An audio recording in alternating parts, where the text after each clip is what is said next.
Welcome into the ICTV studios for the Bombers Live Women's Basketball pregame show. On today's doubleheader, we start with the 8-15 Ithaca College Bombers hosting the 11-12 Skidmore College Thoroughbreds. I'm joined at the desk by some of the top ball knowers on all of the South Hill, Max Raymond, Nikita Lohman, and I'm Ethan Lefebvre. Gentlemen, it's been 2 whole weeks since we've been back here for some D3 hoops. Are we ready? I mean, absolutely. I think it's a little bittersweet when you consider that we are already on the last guaranteed weekend of Bomber basketball, but I can't wait to get going. You know what, Nikita, let's think positive and let's think for more, but you know what? We've got a lot of basketball to get into, so let's do it. Like you said, Max, let's immediately jump right into the thick of it, fellas. Last Saturday, February 14th, the Bombers traveled all the way to Troy, New York to bout against the RPI Engineers. And the result wasn't what they were hoping for, losing by 20, 54-74 against RPI. Where exactly did this go wrong for Ithaca, guys?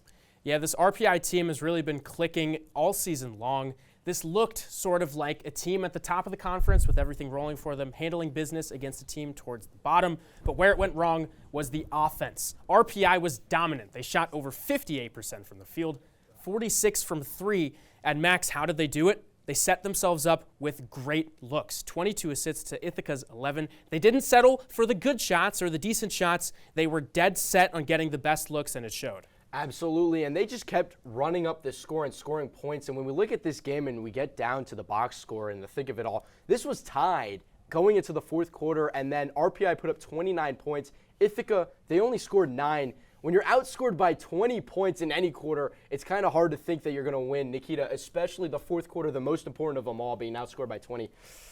Oof. Yeah, Max, and part of what led to that sort of dominance in the fourth quarter is when you're playing against a team who has that record advantage on you, every possession needs to be gold. You need to have golden ball control. If they could turn the ball over 5 more times than RPI, that's what causes that sort of snowball effect. That snowball effect indeed can be seen throughout with that Ithaca game against RPI. Well, guys, some amazing points from that last conversation, but our very own Molly Golden has some things that she's noticed about the Bombers team from this last outing. Molly, take it away. Well, a very happy Valentine's Day back to you boys in Ithaca, New York. But here in Troy, the Bombers are coming off a win after a 5-game winless drought. The Bombers grab a conference win against Bard last night at 70-49. And the star of the show last night was Grace McNamara, shooting a perfect 100% across her entire game. 20 points for her, a career high for McNamara. So now the Bombers switch their focus to RPI. It's that they lost to earlier this season, but the main thing for the Bombers in that game was adjusting to RPI's height. 4 out of their 5 starters are over 5'7", something the Bombers haven't really seen a lot in Liberty League play so far this season. Should be a fun one here in Troy, New York today. I'll get you covered through the entirety of today. Well, heading into the halftime break here, Ithaca is down 26-30. The Bombers had a strong lead right before the halftime break, but a 9-0 scoring run by the Engineers quickly silenced that within the final 2 minutes of this one here. And the star for the Bombers today has been Natalie Tucker. She hasn't missed a shot her entire first half, and as well as Grace McNamara continuing to stay hot this weekend. She leads the team right now in points as well. But for the Engineers, it's been Neve Gendron, shooting 62% and 12 points for her so far. And the Bombers, they've been keeping it close for this entire first half. Their max lead has been no more than 4 points for the Engineers, something they struggled with the last time they saw them too. Molly Golden alongside Coach Emma Wade. Coach, a strong first half for you and your girls, though. What did you like in that first half? 3 things we've been talking about: energy, effort, and attitude. I thought they came out with that today. Unfortunately, maybe not the whole way, but it was a good start for sure. Where do you think the gaps were in that second half? You guys come out really hot in that third quarter, and then that fourth quarter, the momentum kind of shifted in here. Where do you think those gaps were? I think it's a game of adjustments, and RPI definitely made some adjustments that defensively we didn't exactly adjust as well. We were in zone, and they finally figured it out, got some open shots. I think that's what it was. You mentioned your mindset coming into today with those 3 words. Now, now coming into this end of the season for you guys, what is the mindset with those 3 words really leading the way? Even though the season hasn't been what we wanted, it's still, there's always something. You gain something from every single season, and not letting those 2 games that we have left be something we're upset with, you know? It's always got to be proud of the game and what you put forth on the last day, and that's what it will take in the next year, hopefully. Coach, thank you. Thank you. That is a golden recap, Molly. But guys, what exactly does Ithaca need to change from that February 14th Valentine's Day matchup to finish out the regular season so strong? Well, when we look at it and we break down this team, it's really been a struggling defense this season. They're ninth in the Liberty League, 62.8 points allowed per game. And when we look over, they're dead last when it comes to field goal percentages against, 41%. They've allowed 29% shooting from three, and that sounds good and all, but then you see that there's 8 teams ahead, of the Bombers. Really defensively, this team has been struggling. Yeah, Max, in another area where they have struggled, 2 weeks ago, I hammered this point home. It's the free throw line. They're just fouling teams too much. The most free throw attempts allowed, 430. That's 38 more than any other team in the Liberty League. Max, they're free for a reason. You can't be setting teams up for these easy opportunities time and time again. Absolutely not. And again, when we go back to the defense, Bombers, they're struggling with defensive rebounding too. When you talk about trying to flip defense into offense, a great way to do that is through the rebounding. And when you're struggling to do that, you're just going to give your opponent more opportunity to score points. Nikita. Yeah, Max, you're talking about giving more opportunities. That has led to an issue that I say star control. This is a point that the Bombers, the top 25 performances this season in Liberty League play, 7 of them have come against IC. That's just too much. They have shown an inability to adjust when they're getting burned time and time again by the same player. It's just these top-notch stars are really giving them a whole lot of trouble. Those top-notch stars, indeed, gentlemen, can give a lot of trouble to any team, but specifically the Bombers and that defense. How do they need to address some of these stars tonight, but specifically defensively with guarding them?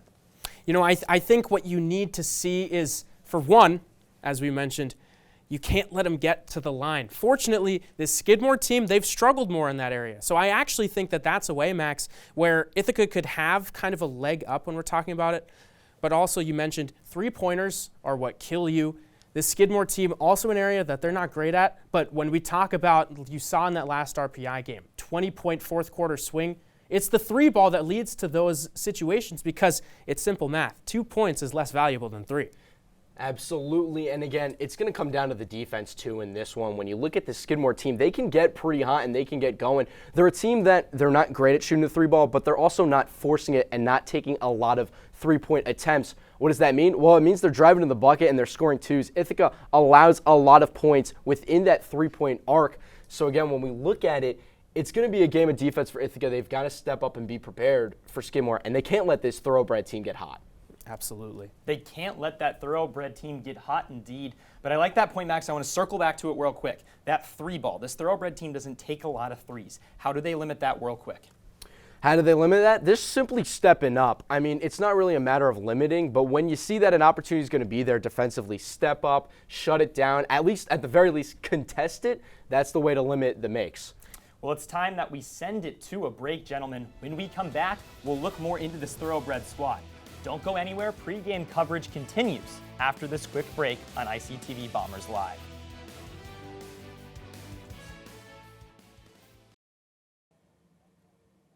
Welcome back from that break into Studio B here on the South Hill. I'm your host, Ethan Lefebvre, joined alongside Nikita Lohman and Max Raymond. Gents, we teased it earlier in the week. Who is the players on this Skidmore team that the Bombers need to look out for?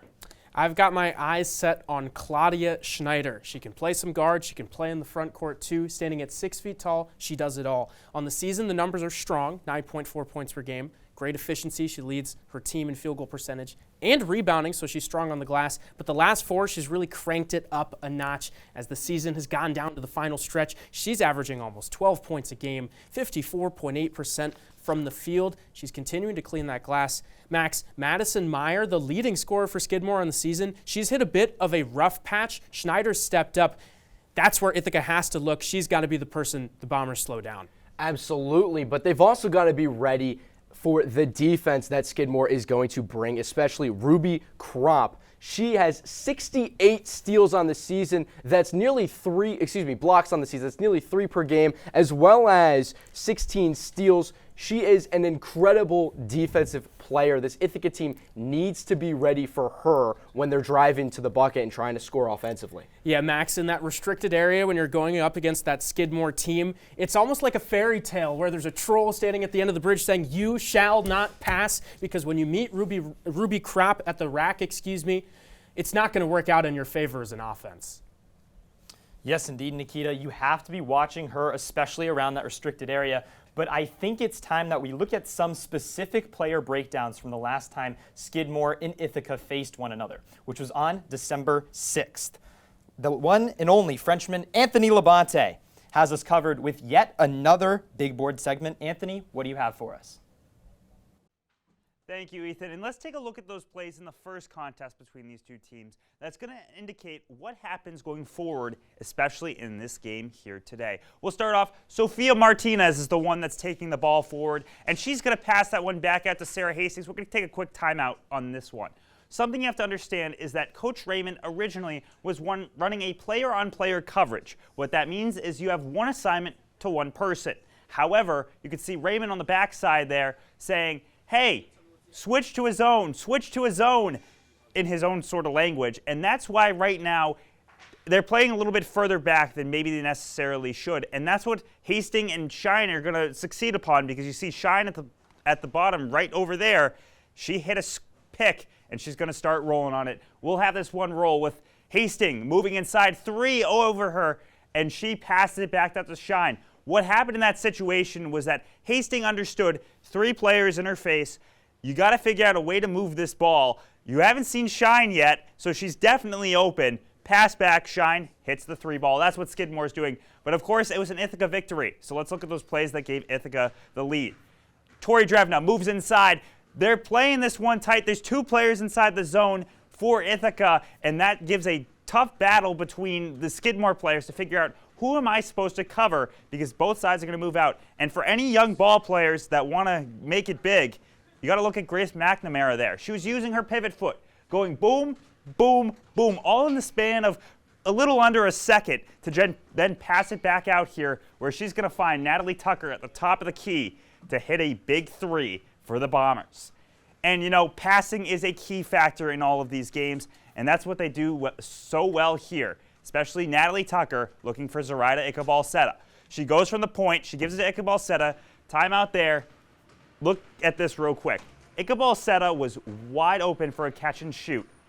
And she decided, you know what, there's someone going out to my outside, about to come in and try and block this, uses her peripheral vision, finds Madison Gill for the 3 ball. And Madison Gill, what else does she do but hit nothing but net? Ithaca, if they want to win this game today, they're going to have to look at that sort of passing and moving around to try and find the open person. Meanwhile, for Skidmore, if they're going to try and work their way around, it's going to be those pick and rolls. It's going to be trying to tighten up their defense, because while they have one of the best defenses in women's basketball right now in the Liberty League, it's something where they've been struggling hard against teams that shoot the 3 ball, just like Ithaca did there. Both sides looking to get a big victory as we enter towards the end of this one. Ethan, I'm going to send it back to you and the rest of the guys to continue talking about why this matchup is going to be a tough one for the Bombers. Thank you, Labonte, for that incredible big board breakdown. But guys, what is Skidmore's biggest weakness heading into this one?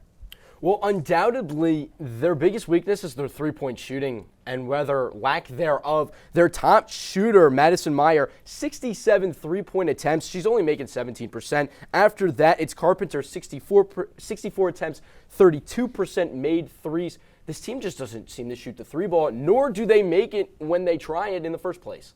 Yeah, Max, I want to reiterate the point on Madison Meyer. She leads them in attempts. The percentage, look, it's barren. It's not where you want it to be. And the depth isn't there either. You've got one player with double-digit 3-point attempts who's shooting above 33%. That's right around an average clip. You've got one. I want to keep to the theme of shooting, but we're going to the free throw line. I know, shocker, I want to talk about free throws again, but it's a big issue for Skidmore. I hinted at it earlier. They're shooting 62.5% from the stripe. That's worst in the Liberty League. And the same point to that same note of 3-point shooters, a lack thereof, it's the same from the line. You've got 8 players with 10-plus free throw attempts on the year, 1 above 69%, and that's the free throw line. Again, that's a below-average clip, and they're not even reaching that with 8 players, only 1 doing that, that's just not where it needs to be. That's where Ithaca has an advantage today. That's not where it should be at all, Nikita. But with that being said, this is the final week in both the women's season and the Liberty season as a whole. The Liberty League has a very interesting playoff race starting to break out, which is why we need more information out of the Liberty League from women's analyst Jonathan Falco on hand. Falco, what is going on around the Liberty League, my friend? Thank you, Ethan, and hello, everyone. It feels so good to be back in front of you once again for another weekend of Liberty League women's basketball. The Liberty League tournament race is starting to heat up. Gee, so is the studio. Regardless, let's jump right in. We start with 2 teams that earned conference victories last weekend, in RPI and St. Lawrence. The Engineers are sitting in 3rd in the conference, but with the Saints sitting right behind them at 4th in the Liberty League. Who's going to come out on top in a matchup that could stir the pot as the season nears its end? Next up, we check in with Vassar, a team looking to snap a 3-game skid as they take on William Smith. Can Sierra McDermott and the Brewers turn up the heat and cook up a big-time win? Will the Herons swoop into Bristol Gym and escape with the dub? We'll figure out tonight. The red-hot RIT Tigers look to ride into the Liberty League tournament hot as they face Bard College, where the opportunity to win 11 games in a row is at stake. The Tigers have been dialed in for weeks, but the streaks are meant to be broken after all. Could the Raptors snatch their first in-conference win of the year this late into the season? And finally, the #1 team in the Liberty League Union squares off against Clarkson. We'll see if the Golden Knights stun the conference and take down the Garnet Chargers.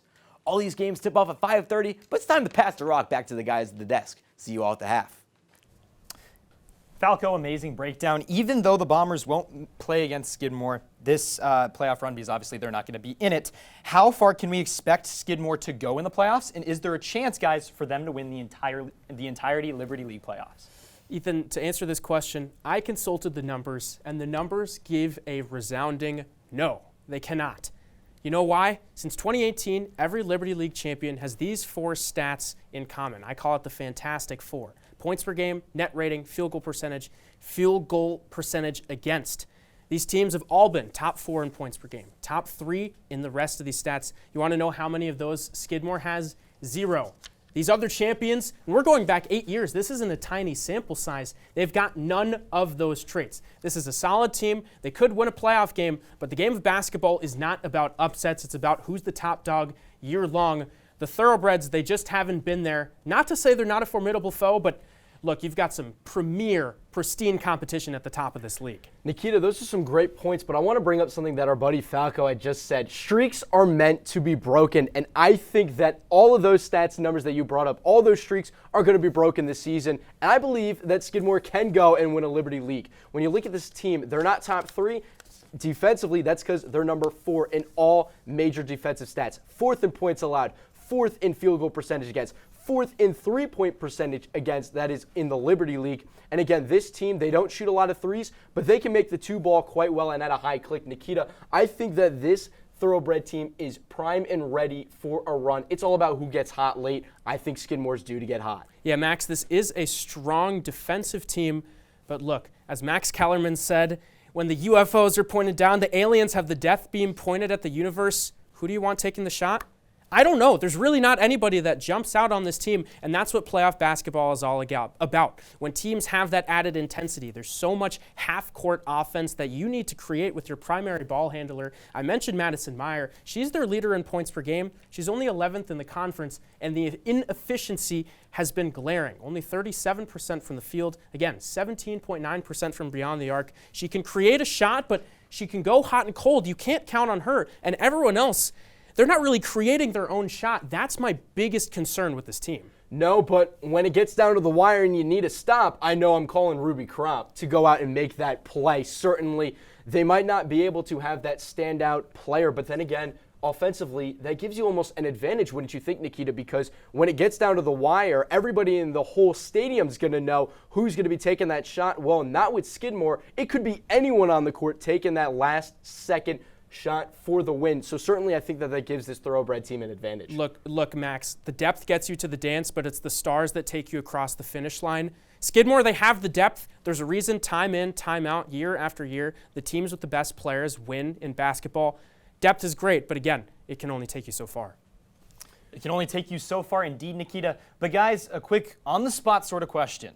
Obviously, the Bombers are going to be missing the playoffs this season, but how can they look towards the future and maybe build a team next year that can contend in the playoffs? Well, I think that a lot of it's going to come down to this underclass class. And when we look at some of the production that they're bringing, Madison Gill, she's a sophomore. Kinsey Perluke defensively has been a defensive sub. She's done a good job stepping up. Tucker, also a sophomore, and Burnett, too, when we talk about the size. So I think that there's a lot of great depth, and even at the top, there's Ichabal said, she's a senior, but otherwise, when we look at Drevna and McNamara, they're both juniors, they'll be coming back. So a lot of great returning players to look ahead for next season. Yeah, I think the future is bright. Look, you said it at the top of the air, Lefebvre. This is a one-in-a-lifetime kind of season. This is an anomaly. Dan Raymond teams, they get back to the playoffs. They win a lot. You can Google him. His win percentage, I want to say it's up around 75-80%. 1 in every 4 games, Nikita. Dan Raymond wins 1 in every 4 across his career. Sorry to cut you off. Keep going, though. I appreciate the tidbit right there. Look, these teams win. There's been some changes. A lot of players left. They graduated. We're going to talk more about that later in the show, but I think there's not a lot to be super concerned about. You've got players like Mary Burnett. I think Natalie Tucker is someone who could really come on strong. And this is what it's all about down the stretch. I think look for this last weekend there to be a lot more run from some of the younger A lot more runs players. indeed, Nikita. It's time for a quick break in the action. Don't go anywhere. When we return, we'll take a look at the quick upcoming games for the men's game. Tip-off for the women's game is right around the corner. Bombers Live pregame continues when we return. Welcome back from that break. Max Raymond, Nikita Lohman, and I'm Ethan Lefebvre. Guys, game 1 of this doubleheader will be underway in just a little bit, but it's time we talk about the men's basketball team that will play after the women's. The men's team tipped off against RPI last Saturday, February 14th, and lost 70-82. What happened last game against the Engineers, and what's to call for this loss? Well, it was kind of a trend that we've been tracking throughout this whole season, and it's kind of the collapse or the lapse of a second half real performance. When we look at the numbers, 50% from the field, 55 from 3. That's what the Bombers team were shooting in the first half. In the second half, they were shooting 35% and 21 from 3. The first half, Ithaca was outscored by 2. In the second half, RPI outscored Ithaca by 10 points. Really, when you talk about even being either down or up at half, the inability to make an adjustment, make a change, and have a comeback and have sort of a second half presence is just kind of been missing from this Ithaca team this season. Yeah, Max, and the reason why specifically against RPI that second half lapse was so wide, it was the interior. When you stepped inside that three-point arc, the numbers are jarring. I mean, RPI, the Engineers, went 28 of 36 on all shots inside the three-point arc. For anyone who can't do that quick math, that's 77.7% for an entire team for the game. The points in the paint disparity is about as large of one as I've seen in a long time. RPI had 56. The Bombers had 26. Yes, I know Ithaca likes to let it fly, shoot the 3 ball, but this is not a number that you see a whole lot. RPI, they were able to impose their will. Anytime they wanted to get to the rack, they could. Ithaca couldn't stop them from getting downhill. No, and this Bomber team really has been struggling. When we talk about the kind of lack of size, even with the men's team, it's something to take note of because they are kind of lacking a little bit. They're going to need to kind of find a way, especially we talked about Lubrov. He only played 5 minutes and then was not able to continue the rest of the game. So for this Ithaca team, finding a way for somebody to kind of step up in that role of Lubrov. I know they don't have the size, but certainly I would hope that they can find a way with game planning to make up because that was a big loss for this Ithaca team. Yeah, guys, they're not going to have the size again today with Evan Cabral also being out, which was just told to us moments ago. So how does that also change the lineup and change the game planning for this Bombers squad? I think when you look at Evan Cabral going out, Tommy McKiernan has to be the guy that fills his stead. He's just gotten his first 2 collegiate starts with Evan Cabral's absence. But I think you can look to this RPI game where Evan Cabral was also out. He was sorely missed. I know we talked a lot about the defense, but look, it was still a 12-point game. You score a little more, and that's the gap being shut right there. There were no players that scored more than 13 points for this Ithaca team. When you have a guy like Evan Cabral who can get a bucket on any given possession, he makes your offense easier. The Bombers, they just kind of have to grind more. They need to work more for every basket, and that's what leads to these points, Max, where in the second half you see a 15% drop in field goal percentage because you have your rock, your dependable guy who any given play is going to get you what you need. He will be missed for sure indeed, Nikita. Jalen O'Neal didn't have a fantastic flashy game against RPI, but he is a player that could really step out against the stretch for this Bombers team. Our very own Devin Jarvis had the chance to sit down and eat some hot wings with him. So Devin, what did you guys discuss? For more coverage on Bombers Live, we welcome you into episode 1 of Heating Up, presented by Wings Over. Right here on the South Hill, we now welcome junior guard Jalen O'Neal. Jalen, thanks so much for joining me. That's no problem. So we got some hot wings to eat today. A little bit different than the ice bath interview you did last year. How do you deal with spice? My grandma's pretty good at it, so I'm hoping that I am too. Okay, well, let's get into this. We have our first one as cruising altitude. This is not too bad, like buffalo, but we'll get into it. All right.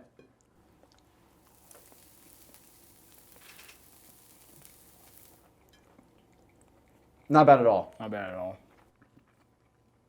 So I think we're going to work our way up here. We got to go through all wings. But you've always had a flair to your game. From the second you stepped on campus, didn't get a ton of minutes your freshman year. We really saw that sophomore year. Where did that flair come from for you? I've always prided myself on defense and just, like being a spark plug. Coming from high school, like I knew my role was going to change a little bit getting to college, but I kind of tried to bring that same intensity and pride into college, and I think it's done very well for the last couple of years. So. Yeah, it's been fantastic. So awesome seeing you on the court. You got that flair. Seeing you do some great moves. Full court defense, always tough to play against. As we continue to talk here, let's go to wing number 2, hot lemon pepper. Let's do it. This one's going to be a 3 out of 4 spice level, so a little bit worse. That one wasn't too bad.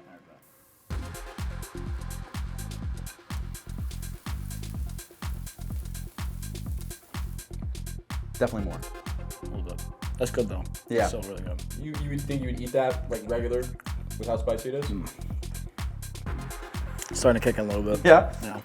Got some water, got some milk. I think water's supposed to make it worse, but who on your team's doing the worst in this challenge? Oh, I'm not gonna lie. Probably have to say Tommy McKiernan. Yeah? I'm gonna go with Tommy McKiernan. Okay. Well, Tommy's having a great season so far. Maybe we got to bring him on later. Yes, sir. You guys had a fantastic season last year too. You win the Liberty League championship. Walk me through that entire experience, being able to, kind of prove what people thought about your team wrong and reach the highest highs in the conference. Well, last year, we started out as an underdog. We kind of prided ourselves on being the underdog, so we approached every game the same way. And I think it just paid off in the end. We stuck true to the culture we built. We were very connected, had a lot of good chemistry. We made it as far as I think we possibly could have in the tournament last year, and then had a great season. It was super fun to watch. How did winning a championship 1 year ago kind of change your guys' perspective on what you could achieve going forward? Well, last year, I'm not gonna lie, after winning a championship, to start off the year, it didn't start off as we hoped. I guess kind of gave up that underdog mentality a little bit, but we're kind of gaining it back as we go throughout the rest of this season. Hoping to kind of keep that mentality going forward, and I think we can cause a lot of havoc going on throughout there. Absolutely. You want to see if this last one causes some havoc? Let's do All right. This one called Afterburner, full spice out of 4, preemptive milk swig. I think that's a smart choice. I'm going to try and do it raw. We'll see. Here we go. Cheers. Here we go. Cheers.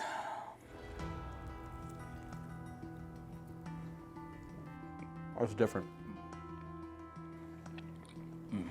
Yeah. It's definitely a little bit more.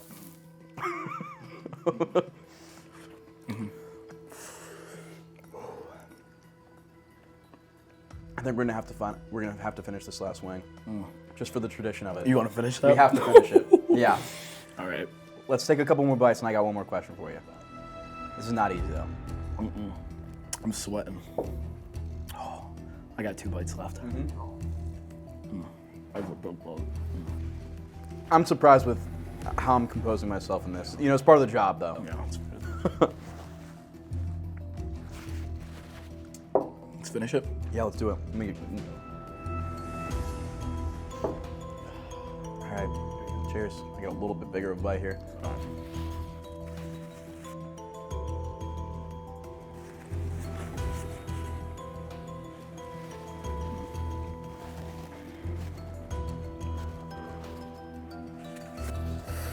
Okay. You got the wings done. Last one for you. You've got such a tight junior grade, so many people in that class from top to bottom. I gotta know, which guy are you not taking on a desert island with you, and which guy are you trusting your life in their hands taking on that island with you? Who I'm not taking on that island with me in my grade.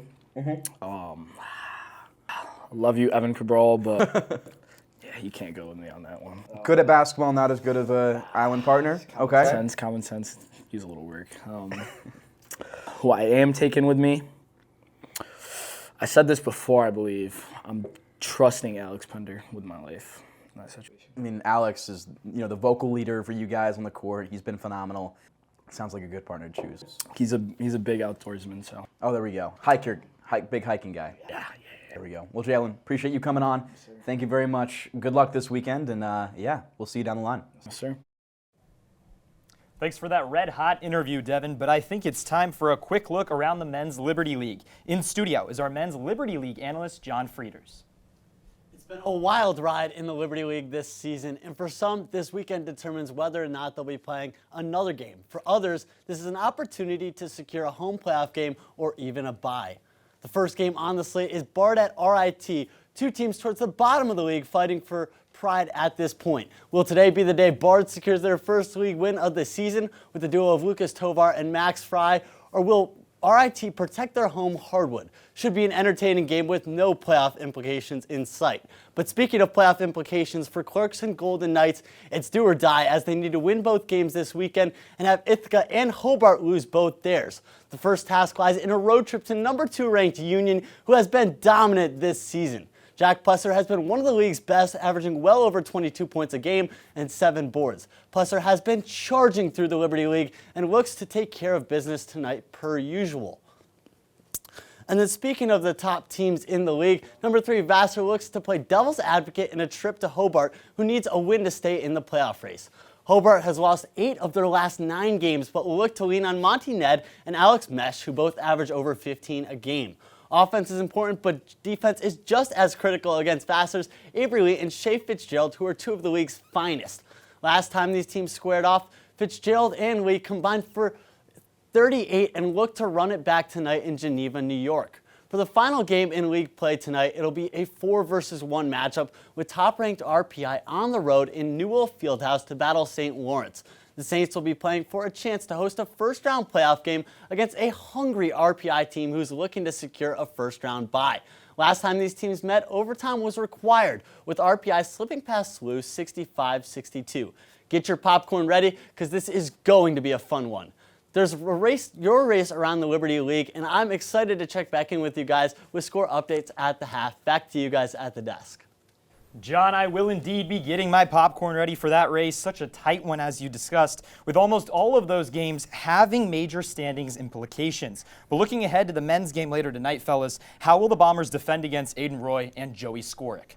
Well, I want to start with Joey Skorick because he is the key. He has the potential to seriously burn the Bombers. He stands at 6'10", big, tall stature. When he's gone up against guys who don't have a ton of size, don't have that height and weight to combat him, he's been dominant. Against SLU, 13 points. Against Clarkson, they don't have a starter above 6'5". He went 21 points, 9 of 9 from the field. Fortunately, the Bombers have Chris Laseth. No David Luberoff, but Max Laseth at 6'5", 230 pounds. He's got that weight. He could hold him down on the low block. I think he is paramount to slowing down Skorick. Absolutely, and also, on top of the scoring, Skorick, big rebounder too, and Laseth, he did a good job stepping up for Ithaca last season when they were lacking in size, looking for that dog mentality that they had last year, bringing it out tonight in order to get the win. As for Roy, he's a big-time shooter, not making it a lot and often, but he's shooting it enough to the point where he's scoring a lot. Yeah, Max, and you see on the screen there, 26.7 three-point percentage. What that tells me, look, you can sag off. If he's in the pick and roll with Skorick, play under. Don't let Joey Skorick roll to the basket. Let Aiden Roy get a little space, get him to think about shooting that 3 ball a bit, because Look, for him this season, it just has not been a high percentage, high quality shot. Don't let him get downhill. Don't let him get to the line where he's the third best free throw shooter. Don't let him get to the line. Indeed, there, Nikita. It'll be fun to see how that matchup against Skidmore will go. Tip-off for that one begins after the women's game at 7:30 p.m. Eastern Time, so stay tuned for that matchup. But it's time that we send it to a quick break. Don't go anywhere because pregame coverage of Bombers Live continues when we return.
Welcome back from that break. I'm Ethan Lefebvre alongside Nikita Lohman and Max Raymond. Transitioning back to the women's game, guys, where tip-off begins in just a little bit. The last time the Bombers faced the Thoroughbreds was on Saturday, December 6th. The Bombers won that game 69-54. Fellas, how do they replicate those results from December 6th? Well, it's all about the shooting, and, well, shooters were shooting last time out. Ithaca, they were shooting 41% from the field, 45 from three. Tucker, 16 points, 75% from the field. Gill, 15 points, she was shooting 50% from the field. Drevna, 13 points, she also had 8 rebounds. This team, they couldn't miss the basket if they tried.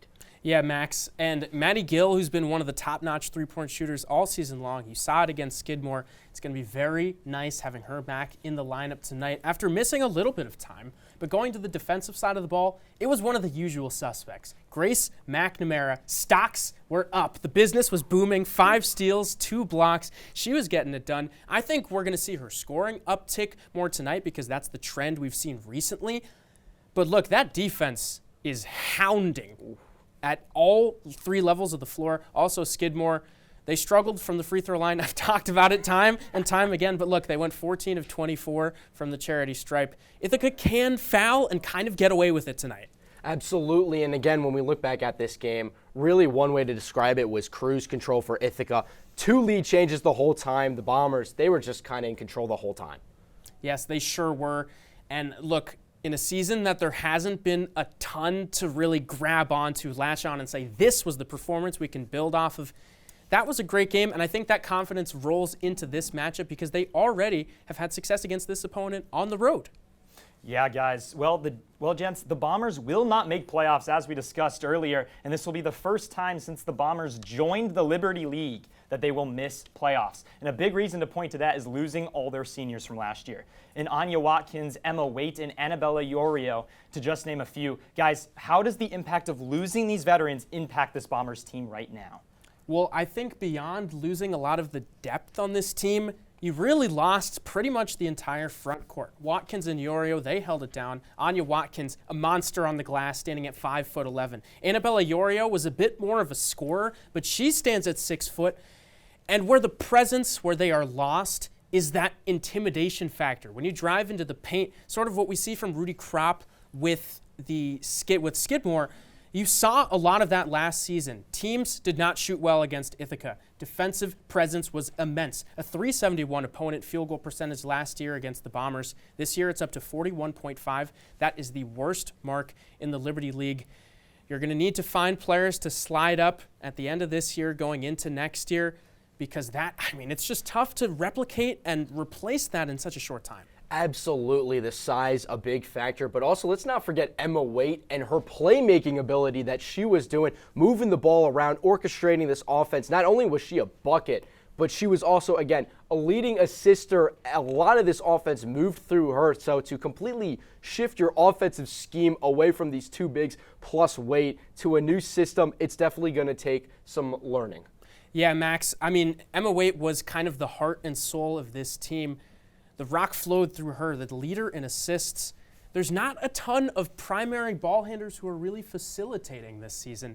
One player, though, that I think in these last two games going into next year very well could step up, grow into her role on the team is Natalie Tucker.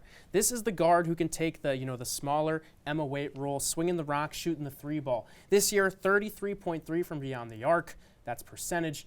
Third on the team in assists per game. Look, this was her first year getting legit a lot of runs. She's gotten a lot of games in the starting lineup, so more of that seasoning is absolutely key. I want to see, Max, we already saw a great game from her the last time these two teams played. I really want to see her get a lot of run tonight. Absolutely, and the Bombers are going to need pickup and somebody to pick up the load when it comes to the defensive production, and somebody that I'm kind of looking to, Kenzie Perluke. She didn't get too much action last year, but this year played in 20 games as a defensive sub, and she's second on the team with 30 steals. She's proven that she can do it, and I believe that another season now, once this is completed, next year she'll grow quite a lot, and I'm excited to see how she plays and what her role turns into in the coming seasons. Well, guys, we talked about those seniors, but I want to talk about today's game. Give me a player from each of you that you think that can step up, fill the presence, maybe fill that paint void a little bit, and get the Bombers back into the win column. Well, Nikita brought her up earlier, and that's Schneider for the Thoroughbreds. Looking at her season stats, 40% from the field, 9 points per game, 5 rebounds per game, leading the team in that stat category. But she also produces defensively, 2 steals a game, getting an assist as well, moving the ball around. But to go on top of all that, she's red hot, 11 points per game over the last 4 games and 7 rebounds, 54% shooting from the field. Man, you've got to be ready if you're Ithaca for Schneider to go out there and absolutely ball, Nikita. Nikita, who is your pick? I got to go. I'm staying with the Bombers, and I'm not overcomplicating this. This is the player who's going up against Claudia Schneider. It's Grace McNamara. She's got to continue the forward momentum because she has been on one as of late. Last 3 games, 17 points per game. She's making 2 out of every 3 shots from the floor. She's getting rebounds. She's getting steals. She's a presence. She's got her hand in every part of this Ithaca team. It's simple. This is the marquee matchup. I think, and Max, I think you'll agree with me here, the winner of the McNamara versus Schneider bout is the team that's going to win this game. I totally agree, Nikita. When it comes down to it, you're looking for your playmakers to make plays, and those are the 2 playmakers right now for IC and for Skidmore. Yeah, and also another note, sort of shifting gears just a little bit here. When you're looking at the disparity in records, the Bombers, more towards the bottom of the conference. Skidmore, they're fighting, trying to jockey for some playoff positioning down the stretch. When you're playing against a team who's above you in the standings, again, as I mentioned earlier, you need to control the rock. This is something that Skidmore is great at forcing. They force you into mistakes. 20.9 turnovers per game, Skidmore is the beneficiary of. That's the best mark in the Liberty League. They've got the 2nd most steals. Zoraida Cabalcet has got to handle the rock tonight. When we return, we'll go over a few more quick points before it's game time at Ben Light. Bombers Live pregame coverage continues when we return.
Welcome back into the ICTV studios for our final stretch of pregame for Bombers live coverage. Before we send you courtside for Ithaca and Skidmore, Max Raymond, Nikita Lohman, and I'm your host, Ethan Lefebvre. Guys, previewing the Skidmore game today, who are we looking for and what do the Bombers need to look out for today?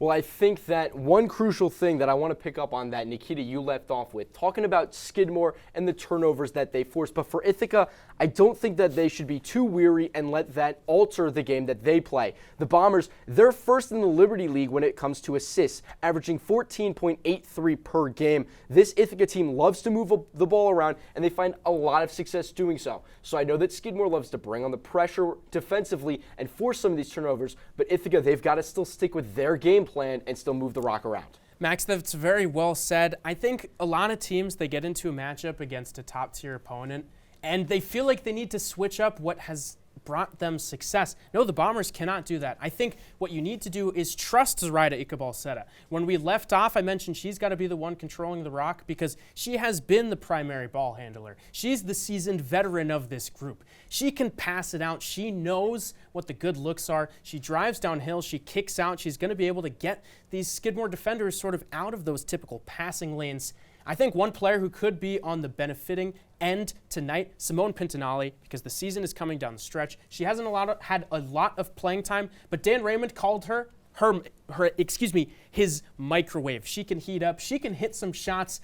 Zoraida Iqbal-Seta to Simone Pintinelli. Book it. That's going to be what to look out for tonight, That's Max. your pick to click. You know what? I'm going to go with Natalie Tucker as somebody that I'm excited to see play. Again, we're talking about down the stretch. We're talking about looking ahead. Tucker is somebody, a sophomore, who Raymond has also talked highly about. So I'd love to see and excited to see the performance that she can go out and put on today. You know, Max, why don't we just stick to this theme? We're talking about players that Dan Raymond has spoke highly of. He speaks highly of a lot of his players because, look, they're here for a reason. Another one, Mary Burnett. When we talked about in that last discussion, you know, just the lack of size because all these forwards, the front court was gone. Mary Burnett, only a sophomore. She's had time. She's shown some of those flashes. As I said earlier on this pregame show, 19 blocks. I think she's going to get a lot more run tonight. Maybe look for her to score a bit more. A player that the Bombers need to look out for is Tori Drevna. Her offensive touch has been seen all season long, averaging the most points on this Bombers team with 12 points and 5.4 rebounds. Our very own Colin Martin had the chance to sit down with Drevna to discuss her impact and what she's seen from the Bombers offense thus far in the season. Putting the student in student athlete, we go from the court to the classroom. I'm Colin Martin, and class is in session. Joined at the table here by the junior guard for Ithaca women's basketball, Tori Drevna. Tori, thank you so much for stopping by. Yeah, thanks for having me. Well, if you can't tell by my job here, I'm a sports media major, and we can do the classic icebreaker. Tori, tell me a little bit about your major. So I am an AP RMC major, so that's in the Park School, and it's a long acronym that stands for Advertising, Public Relations, and Marketing Communications. So I do all sorts of things within that, yeah. Well, let's talk about the marketing. As a student athlete, have you noticed that the way you play, or rather being an athlete, makes marketing kind of part of what you do? You're kind of a walking billboard in a way. I mean, I guess I never really thought about it like that, but yeah, I guess so. Yeah, that's a really hard question to answer. It can be difficult. Well, let's talk about one thing you definitely know about advertising is the pitch. And that's a big part of recruiting as well. I know you're in your junior year, it's been a while. Coach Raymond has been doing this for a long time. What was his pitch to you to come to Ithaca College, and how did he sell you on it? Yeah, so I came up here on 2 different visits, one in the fall and one in the summer.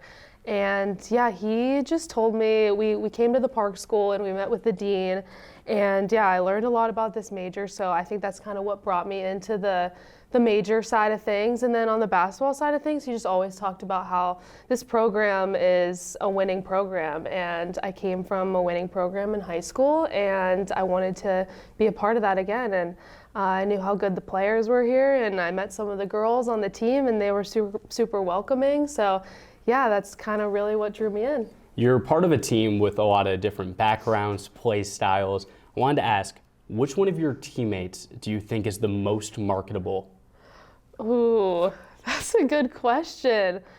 I'd probably say Grace McNamara. If you've ever watched her play, she is a fan and a master of the turnaround jump shot. She loves that shot. So we like to call her LeBron James on our team because of that shot. So I'd probably say her, yeah. Since we're on the topic of Grace, I have to ask, maybe a little bit away from the marketing side. Yeah. How often does she practice that shot? She pulls it out like 5 times a game. I know. She said that she just started doing it this summer. Wow. Just practicing it this summer. And I was like, I swear you've been doing that for your entire life. But yeah, she just said this summer. And yeah, like when we'll go and we'll shoot around, like she'll just do a few and I'll guard her. And you know, it works in the game. So I'm like, you go for it, girl. Well, if Grace is the most marketable, who would you want to help you run the ad campaign? Who would be your partner on this team? That's a good question.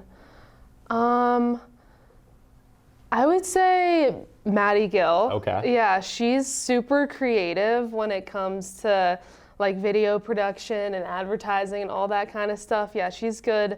She's really good with that sort of stuff. So I think we'd make a good team on that. I could see that for sure. Yeah. Well, they're tuning into this on Bombers Live.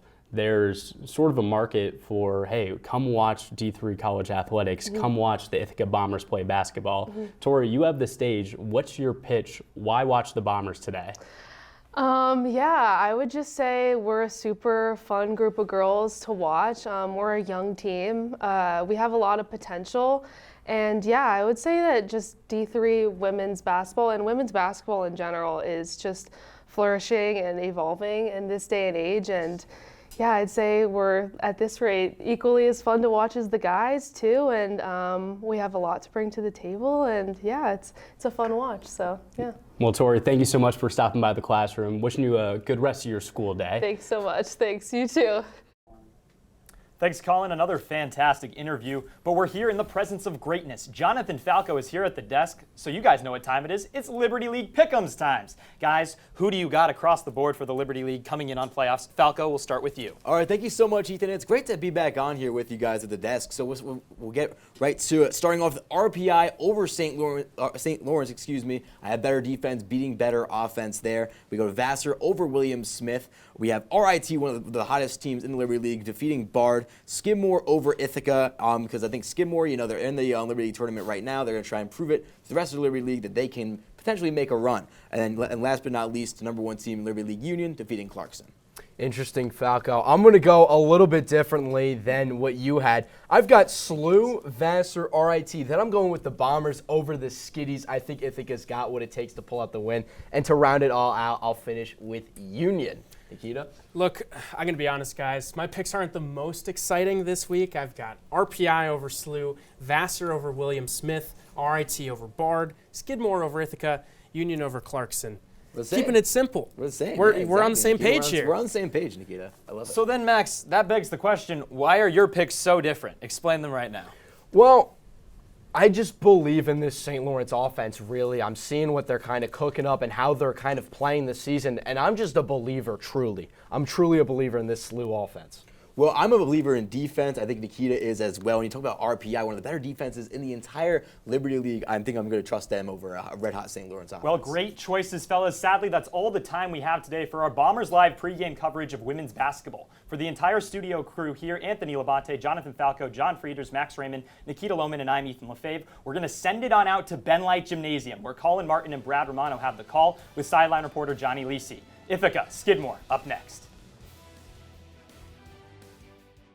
It's time to put all your chips on the table, all cards pushed into the center, because it's Ithaca Bomber basketball as they take on the Skidmore Thoroughbreds. It's a beautiful day in Ithaca, New York, and an even more beautiful sight up here on the catwalk. I'm Colin Martin, joined by your analyst for the evening, Brad Romano, on a day that means just a little bit more as well. We're celebrating breast cancer awareness here in Ben Light Gymnasium. I see the shirt on you, man. I see the tie on me too. You know we had to be decked out for something like this, but in the meantime, it's a game here at Ithaca College which has different stakes than usual. The Bombers out of the playoff picture for the first time in a long time, and they can't work their way back in over the next 2 games. So while it might not mean much on paper, Brad, What do you want to see from the Bombers tonight and tomorrow? Colin, it might seem pretty obvious, but I just want them to work hard and play hard. Look, 2 games left on the schedule. They are out of the Liberty League tournament. They have no chance at it. And with that, the players could get unmotivated, maybe not wanting to play when there's nothing at stake. But that's the exact opposite of what they should be doing.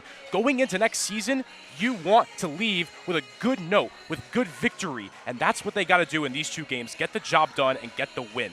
Well, you saw it on the screen right there. Let's throw it right back up again. The last 10 games for Ithaca have not been the way that you would expect a Bombers team to operate.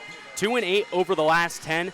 Both of those wins come against Bard. They blew them out back on January 17th, and they just saw them again over the road weekend. That's a Bard team with only 1 conference win. We talked about them the last time we were on the air. But this Bombers team has struggled so far, and it's really kind of that look towards next season that's fresh on the mind of a lot of these players. Yeah, you go back to that graphic of the last 10 games. That's not normal for this Ithaca team. You go back the past couple of years, 17-1 in conference play for 2 straight years, and now the only team they're beating is the arguably worst team in the Liberty League Conference. It just goes to show this is a different season for the Ithaca Bombers that we're not used to. But the season's not over yet. You got 2 more games to get some conference wins on your schedule. Well, on the other side, it's a Skidmore team that competed towards the top of the Liberty League for years on years. Back in those early 2020s, well, Brad, you were still in high school, but I remember this Skidmore Thoroughbreds team running through the Liberty League. They kind of took a step back. They brought in a brand new coach, David Bostic, and it feels like this season he's really put some life in this squad. It's kind of ironic how both of these teams have a lot of rich history, but it's a different look for both of them. But Coach Bostic knows what he's doing with this Skidmore team, a really passionate guy that wants this team to have fun with it, have good energy, and that's what we've been seeing in the later stretch of the season. You look at their last 3 games against Bard, Clarkson, and St. Lawrence, they've all been wins. They've all been racking up wins, and it comes now to this. You have Liberty League tournament chances. You got to beat this Ithaca team that on paper may not seem the best, but we know they're going to come out and play. Ithaca, a well-coached crew. That's what Coach Bostic said as well. Skidmore currently 5th in the Liberty League. As you know, 1 and 2 get the bye in the first round, 3 and 4 host, and they have a real chance to jump St. Lawrence for that 4th spot.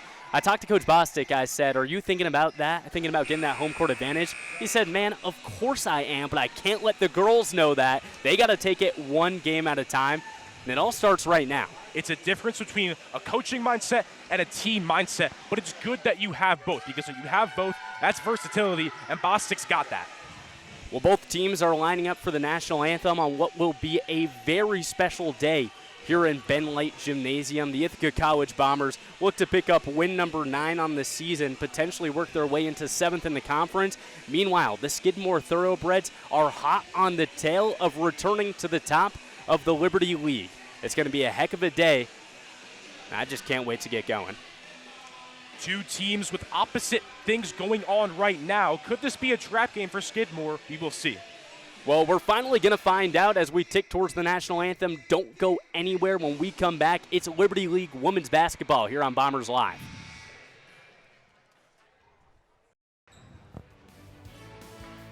Welcome back to Bombers Live. Ithaca women's basketball on the way. Well, you see Skidmore starters. Let's show you Ithaca's. Check this out. Zoraida Ikaboseta, Falls Church, Virginia. Maddie Gill, Soames Elementary School. Tori Drevna, St. Killian Parish School. Grace McNamara, Jenkins Sharks. Avery McPeak, Easton, Pennsylvania. What a 5, what a look at those. But I want to say one specific name one more time. Brad, let's talk about Grace McNamara.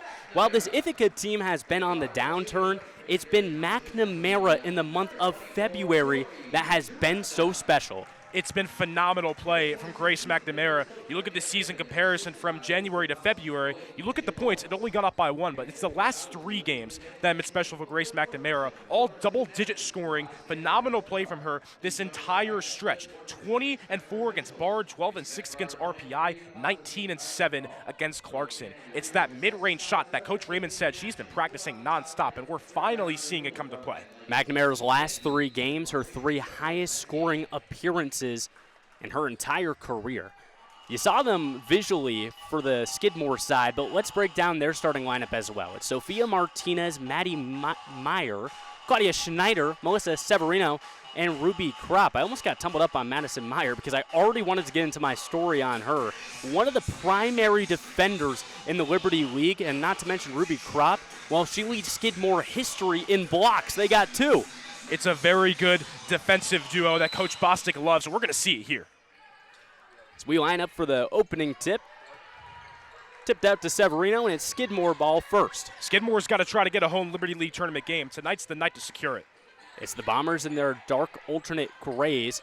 Down low, it's Schneider who goes up and gets fouled by McNamara. She'll head to the line. It's Skidmore in those all whites with the gray italics. And Schneider's going to try to get to the paint just as much as she can. 15th in Liberty League scoring, 11th in rebounding, multiple games where she's had 10 or more rebounds. Got to be careful defending her. Well, we'll see it here as Schneider gets to the line. She's tallest player on this team. She'll knock through the first. Right up there with Jenny Shine, they have 2 very dominant bigs. She's averaging 13 and 8 over the last weekend. On the season, it's a little under 10. Second one rolls around. Icabal with the board. Gets caught up towards midcourt. It's going to be a jump ball forced on the ground by Meyer. That's what Coach Bostic's talking about. She'll dive on the floor any given play, Brad. Coach Bostic said without Maddie, the defense is completely different on the floor. When she's on the floor, the entire team plays better on the defensive side, and you just saw it right there. It's going to be one of the toughest individual tasks that Zoraida Icabal has seen all season long. Gill gives it up to McNamara, who's guarded by Martinez. Travel called. 2 back-to-back possessions that have been tough on McNamara. And it's going to continue to be tough because this Skidmore defense goes out and plays tough. Already early on, we're seeing the issues with this defense, and it might only get worse, but still plenty of time. Meyer, 10 steals over the last 2 games. She just forced a jump ball. She's been struggling from 3, but the defense has kept her on the court. Ruby Kropp gives it right back up to Meyer. Down low, Schneider. McPeak forces her out. McNamara finds the ball right on her back. There's the steal. Now here come the Bombers running. On the dead ball, you got to watch out for that Skidmore full court press. But in those situations where you can get your stops, Brad, it gets you a chance to get into your offense a little bit more smooth. You don't want to go too fast on the offense here, especially with a fast-paced defense that Skidmore has. Drevna hucks up a 3. That's good. That's what we need to see from Drevna the entire game, though. You got that 3 early on, but can you keep up the pace that you did in the first half of the season? But a great shot by Drevna. Bombers take the early lead. Tori Drevna, one of the premier defenders in the Liberty League as well. We'll touch on that later. Down low, McPeak gets a hand on it. She's fighting and gets the ball right back. That's what we need to see from this Ithaca front court, being aggressive in the paint. When you don't have that height advantage, you got to get that hand out. Bombers flip it back over to Icabal. Steps into a 3. No good. McNamara tips it around, but Severino steps out of bounds. Drevna and Icabal, when you think about this Ithaca basketball team, the 2 scorers outside of McNamara, that's who you think about. The past couple of games, though, it's got a bit downhill. See Tori Drevna's stats on the year, averaging up to 12 points. She is in the top 10 of multiple different Liberty League categories. Can she do it again? No good off the side of the rim. Hauled in by Kropp. Now here's Skidmore. They don't run too often on the offensive end. They are so fast defensively.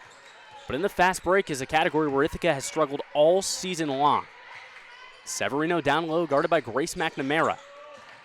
Schneider gets down low, looks to Kropp, has the mismatch on Icabal and is forced to travel. A handful of great defensive possessions for the Bombers. A handful of great defensive possessions, more specifically in that front court, causing travels, causing turnovers. They're doing it all, and if they keep it up, it could cause havoc. Here's the first iteration of the Skidmore full court press as Megan Drury checks into the game for the first time today. Gill's left wide open. She'll let it fly. No good. McNamara's there for the rebound. Down low, scoops it back up. That's tough. McNamara, she's known for the mid-range, but she's aggressive in the paint as well, and she can do it all. Skidmore moving fast again. Drury. Jump ball called as McPeak gets a hand on. Avery McPeak has been all over the place defensively so far. Raymond talked about Avery McPeak was spoken about by Coach Raymond. Coach Raymond talked about the stats aren't going to show with Avery McPeak, but she is someone that brings so much energy to this team, even when she wasn't a captain in her first 2 years. She was a quiet captain that turned into a vocal captain. Maddie Meyer started every game this season. She goes down low and forces a block call on Zoraida Icabal. 23 for 23. She plays over 23 minutes a game, averaging over 11 points as well. Now, the 3-ball hasn't been falling for her, but she has been so special for this Skidmore team, who's worked their way into real Liberty League contention. Drevna forces a turnover on the inbound. Meyer steps out of bounds. It's almost like Meyer didn't even know she was out of bounds. Just grabbed the ball, but that 1 foot slightly out of bounds there, and that 1 foot will lead to a turnover, and that's what happened. Sometimes your teammates set you up a little bit. You inbound the ball, you're standing out of bounds, you say, hey, don't pass me the ball again. What's wrong with you? Dead ball on the floor. Foul called on the floor. Going to be a couple subs for Skidmore. Checking in for the first time today, Sarah Hasty. She'll take the place of Meyer. She's joined on the floor by Martinez, Kropp, Drury, and Schneider. It's the same 5 starters for Ithaca. No substitutions on their side yet. Zoraida Ikabalseta finds Gill in the mid-range. Nice pink kicks over McNamara. No good. Now the mid-range. Bread and butter, no good. Sophia Martinez with the board. Martinez and Ikabalseta kind of fill that similar role for a guard. They're so crafty they can swing the ball around. When they keep possessions clean and don't turn it over, they're 2 of the best in the league. McNamara goes stumbling. Martinez can't cash in. Martinez and Ikabalseta can also both score if they want to, too, but they're not score-first players. But if they need a bucket, they got it. 2 reliable guards. Martinez only a sophomore. Ikabalseta in her senior year. Finds Drevna outside. Another deep shot. That's pretty. Perfectly set up play there. Almost didn't go in for the Bombers, but McNamara able to get the ball right off the tip, and it led to that 3 from Drevna. Drevna's red hot early on. They're going to say she had the foot on the line. That's going to be cashed as a 2 on the floor. It's a 7-1 game. Ikabalseta with the rip. Here come the Bombers flying over the top. Drevna, left side, right hand. That's smooth. It's the turnover issue for Sophia Martinez. Averages 4 on the year, and we're seeing it right there. A great pass by Ikabalseta, not taking it, sees Drevna, a perfect opportunity, and they're red hot to start off this game. The Bombers have struggled in the first quarter in the past. Against Skidmore, that was where they shined. Biggest emphasis for Coach David Bostic of Skidmore was to not let the Bombers get hot at home. They're doing well so far. Skidmore begging for a bucket. 7 seconds on the shot clock. Ikabalseta forces the jump ball. It goes Bomber way. These seniors today, Brad, have shown up in bunches. It's funny, we thought this was going to be an exact opposite of how the defenses play. Skidmore's known for their aggressive early out-the-gate press defense. That's been the opposite. The Bombers are doing that, coming out the great aggressive. They're usually very aggressive, but it's a different type now. Ikabalseta, McPeak, and Gill check off. Natalie Tucker enters the game. She'll be joined by Lily Wolleber as well as Simone Pintanali. Natalie Tucker had her best game of the season against Skidmore with 16 points. Keep an eye out for her. Pintanali out on the right side finds Tucker.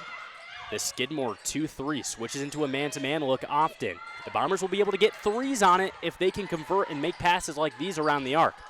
Thoroughbreds are flying all over the place. Wolleber wants the one-on-one. No good. Blocked by Hasty. And you see this 2-3 zone from Skidmore. Their eyes and their court vision is crazy. They're locked on defenders. It switches. They're locked on that defender. They practice this a lot, and you can tell right now. 4 seconds on the shot clock. Tori Drevna, no good. Rebound brought in by Audrey Bowen. You see that Drevna has the confidence in her 3, has already made 1 and a far 2. Here's Martinez getting shifty. Left-handed finish, no good. Bowen goes over the top to keep Skidmore with the rock. Drury goes down. McNamara says, oh no. Hits that one straight out of bounds. Swatted that right away. No, no, no, not today. Grace McNamara, what a play. Timeout on the floor. Bombers lead by 8. And it's been all Ithaca so far. But we talked about that defensive duo for the Skidmore Thoroughbreds. It's not your everyday. You see the leader in steals and blocks make up the same front court, and it's not the same person. They got 2 different types of ballers. Ruby Kropp, the center. Look at that. You aren't stunned by the points, less than 5. Then you see 3 blocks per game. Holy Toledo. Madison Meyer, on the other hand, with almost 3 steals a game, and she's a bucket. That's really tough to plan against. Well, they say defense wins championships, and Liberty League tournament play, that could win them a game. Because when you have a duo like Meyer and Kropp, like you just said, are able to get blocks and steals, 2 of the most important things on the defensive side, that's cash money. The best way to run your defense is when the other team can't get a shot off. And Brad, I know you play some pickup a little bit. I'm right there with you. When I'm going back to the basket and you rip the ball away from me, I get discouraged. I'm not making a whole lot of shots after that. And when you swat my stuff out of bounds, I get real angry. That's what they've made other teams feel like all year. A lot of people think basketball is all about the physical game. It's mental, too. Those steals can lead to the mental, as you just said. And if your head's not in the game, your play's not going to be in the game. I would never let you block me. You know that? We'll see. Bombers lead by 8, less than 5 minutes to go in the first quarter. Baseline inbound. Tucker goes flying. Bowen can't cash in the right-handed finish, and Tucker gets her get back with the board. I'll tell you what, Tucker being that short in the post, giving her 100% effort, that's what you want to see in a game like this, and she's been doing that all season. It's effort every time. Drevna almost fired that one up from Schenectady. She pulls back, and now the Bombers move it around. Tucker thought about the deep shot, passed it down low. Bowen swats it out of bounds but can't give chase. Bombers will pick up again with 12 seconds on the shot clock. Tucker's a great shooter, and considering she had her best game against Skidmore, I feel like you sometimes have to take those threes, and why not let it fly? Tori Drevna, 9th in the Liberty League in assists per game, gets the inbound to Tucker. She can also splash them from deep. Drevna, no good. Martinez with the board. Now Bowen has a clear lane, right-handed finish, nearly loses the rock. Drevna with the swat.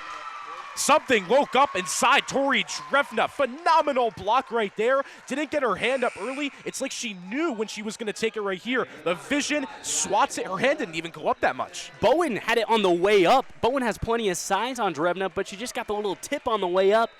It's masterful stuff on the defensive end. Skidmore still only with 1 point here in the first quarter. Zoraida with the tip. She finds the ball. They do it again. It has been a special defensive day for the Bombers. McPeak checks back in. She's in the high post. Ichabal Seta, Williber, McPeak, Tucker, and Pintanelli is the 5 for the Bombers. Ichabal Seta guarded by Martinez. McPeak looks down low, not a whole lot of options. 8 seconds left on the shot clock. Step back. There's the swag from Zoraida Ichabal Seta. Pass first, but can score as well. Contested, too. Didn't care. A great mid-range shot, and Coach Raymond said it best. Ichabal Seta does many things that not many other players at the D3 level can do. I don't know how they teach that. The points, rebounds, and assists, they've been down this year, but it's still that classic Zoraida Ichabal Seta. You're going to see 2 games of greatness from the senior this weekend. Hasty gets down low. Beautiful rip move, and that kind of broke the ice for Skidmore, who needed a bucket bad. Hasty got 4 starts early on the season. Since then, has transitioned into a 6-man kind of role. 8 games with 5+ rebounds, can be good in the paint as well, and can contribute for this Skidmore team who needs points right now. Hasty, a talented player. She played incredible against the Bombers when they went to Skidmore. 9 points, 7 boards. It's above her usual repertoire. She's definitely someone that knows how the Bombers work and knows how to expose that. Ball's tipped down low. Williber finds it. Pintanelli, wide open. Why not let it fly? Rolls around the rim just barely. Would have been a huge shot. She's one of those players, or if she just gets one of them to knock down, she could be red hot. Down low, Schneider left wide open with the right-handed finish. That's how Skidmore wants to use their size today. They're not going to go back to the basket time and time again, but they're going to take that mismatch every time. Yes, Martinez picks up the block. Just about to say, Schneider against Tucker. I mean, that's a mismatch waiting to happen in the paint right there. I feel like Ithaca has to switch things up. You have to have someone with a little bit of height guarding Schneider, especially in the paint, or else she's just going to lay it up and in, which she just did. You have to agree with that take, but at the same time, this Ithaca team doesn't have a whole lot ready to go. We're going to see a substitution right there that might help. Mary Burnett checks in for Williber, kind of eye for an eye, but it's the rare 2-forward rotation that the Bombers run with Mary Burnett and Avery McPeak now. It also doesn't help that the Skidmore height on this team is much taller than an average team, so you got a huge mismatch on height there. Turnover on the inbound. There's Meyer. Who else? Left-handed flush. That's good. Skidmore on a bit of a run now, worrying for the Bombers off to a red-hot start. Not about how you start, about how you finish. In the full court, it's Schneider on Ichabal Seta. You would think she want to take her straight to the basket. Skidmore's miscommunicating. Pintanelli was left wide open, but Burnett instead dumps it down to McPeak. Left-handed finish, fouled on the way up by Schneider. Avery McPeak will get to the line for the first time tonight. It's a good play by McPeak, although it's not a huge height advantage. Shine's doing a good job guarding her, but McPeak doesn't throw it up. She goes under and up to confuse the defender, and now she's got 2 free throws. Gives us a good chance to talk about Avery McPeak, and I really loved our conversation with Coach Raymond. he said that the fans, they don't see what she has meant to this program. She's a really special young woman is what Coach Raymond had to say, and Coach Raymond, just like really everyone should, believes she'll be on to do great things post-basketball. She's been a captain since her junior year, and the stats, she'll provide you some boards, she'll shoot well from the field, but it's really what she does off the court that makes her so essential to this team. And it's not even just the year she's been a captain. It's been her first 2 years as Yale. It's just when she's went from a quiet leader to now the vocal leader in her upperclassmen years. But even when she wasn't that main leader, she was always there, and it's showcasing now. It shows some versatility of a player to be able to do that. Well, it's 12-7 here at the court with 2:10 left. Take that scoreboard down. Bombers lead by 5. Burnett with Martinez on her. It's a size advantage, but she's so far away from the hoop.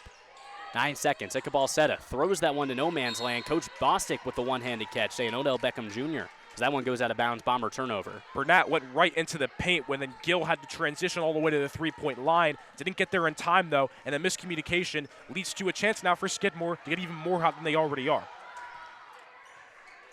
It could be a low-scoring affair today, only 12-7 here in the first quarter. Bombers usually put up a boatload of points, but the Skidmore defense is tough. Schneider gets swatted by Drevna. They call the foul late. Tori Drevna, when she's had the ball in front of her, has been her best defensively all day. We know how good Drevna is on the offensive side, especially in that first half of the season, but her defense gets really overlooked. Look at this replay here. Back to the basket. Martinez dumps it down. Drevna does get hand on wrist there. Good call, but so close to another swat. At the line, it's Claudia Schneider. She's had a good day so far. Last time she came out versus the Bombers, she had 12 points and a board. Martinez stepped over the line on the free throw, so they'll call no on the make. Coach Bostic doesn't like it on the sideline, and Schneider checks out now for Sarah Hasty, the junior. Bombers lead by 4, less than 2 minutes to go here in this first quarter. Now's the time where you need a shot. It's 12-8, Skidmore's on a run. You got to get something here. Meyer hounds Ichabal Seta. McPeak now down to Burnett. Guarded tightly by Jenny Shine. Loses the rock on the way up. Martinez is there to find it. They're right there on Burnett in the paint, and she really can't do anything about it when you have two top players on you. Martinez moving fast. She dished it up the court to Hasty. It went off her hands.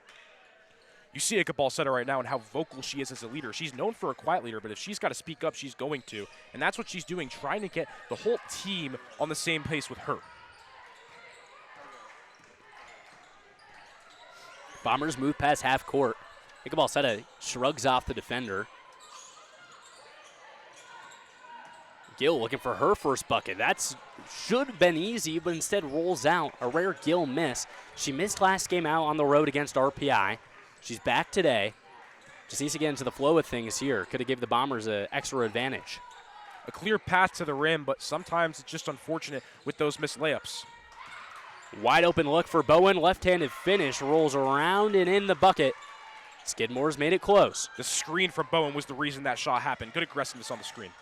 Drevna steps into a mid-range. No good off the front rim, but Burnett's there to pick it up. Now it's Gill. Ichabal Seta. Drevna wide open. 4-3, no good. Burnett there, puts it right back up and one. And that's what Burnett needs to do the entire game. Get the rebounds, put it up, draw contact with two defenders on you, up and in. And sometimes hanging around the rim isn't too bad. Look at Burnett right here. Drevna misses the three, but it bounces right back down to Burnett. Great heads-up play, catches the foul behind her, and still with the tough finish. And when she put it up for the basket, looked like the player on Skidmore ran right into her. That's what caused it. It's good IQ. Burnett to the free throw line. Her shot is good. Bombers lead by 5. 24 seconds on the clock. There will be no shot clock. Skidmore looks to value this possession heavily, you would think. Ruby Kropp back into the game with Claudia Schneider. Maddie Myers back in, and Martinez just got the inbound from Hasty. So there's your 5 for Skidmore and what could be the last shot of the first quarter. Sophia Martinez, the sophomore, leads this offense, but it's Meyer who can get some buckets. She goes down low, now into the corner. Here's Martinez. Corner 3, no good. Ichabal Seta with the board. Bombers have 4 seconds. Towards half court, behind the back. Give it up to Drevna. Deep shot, 1 foot, rolls around the rim, no good. A first quarter that started on a hot Bombers run leaves them with a 5-point advantage as we exit it. You got to see this again. Ichabod Seta, whoop, where'd you go? Now over to Drevna. 1 foot, a little bit of sauce, just out. I'm getting Gordon Hayward flashbacks from that shot. Barely just missing. Would have been a huge buzzer beater considering the scenario that Ithaca is in, where you started off red hot, you let Skidmore back in. You wanted that 3 at the end. Oh, national championship, Ithaca Skidmore. It's really the same vibe to me. I like this a little bit more. Always got to love it more. It's always a great day to be a Bomber. Yeah, it's gritty around here, man. I don't know if Gordon Hayward had that kind of grit. Some may disagree, but it's been 5 points that separate these two teams. It's been an incredible look so far into what two different Liberty League teams can do. And we talked about the prowess of Skidmore coming into this season. Last year with Coach Bostic, now, Brad, don't get me wrong, they were good, but they weren't great. Now at this point, it's been two squads that have kind of revitalized themselves. Is that the right word? I think it's fair to say that. We talked about it in the pregame, but it's very coincidental that both these teams have always historically been really good, and now they're both kind of in a reset situation of what do we do? And now they're both going at it against each other to figure out what they could do. We'll see what they do here in the second quarter. Coming up the floor, it's a new Skidmore 5. Hasty drops Gill. She stays on her feet just barely. Krop swings around the horn. It goes the wrong way.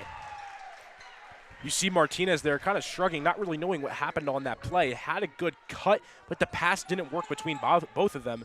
And that's what's been going on this entire game. Miscommunications between the Thoroughbreds that are not allowing them to get this lead. Bombers go up the court. Maddie Gill finds McNamara. Corner 3, no good off the back rim. We're seeing confidence in these three-point shots, but it's just not rated and pouring yet.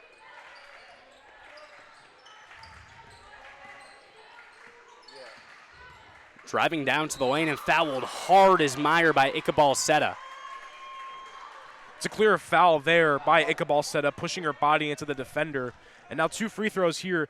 You want to see the play right here. Driving to the paint, Ichabod Seta jumps up, and when she jumped up, it just went boom right into the player. And now 2 free throws from Meyer. Well, you saw that half-court heave from Tori Drevna as Meyer gets to the line.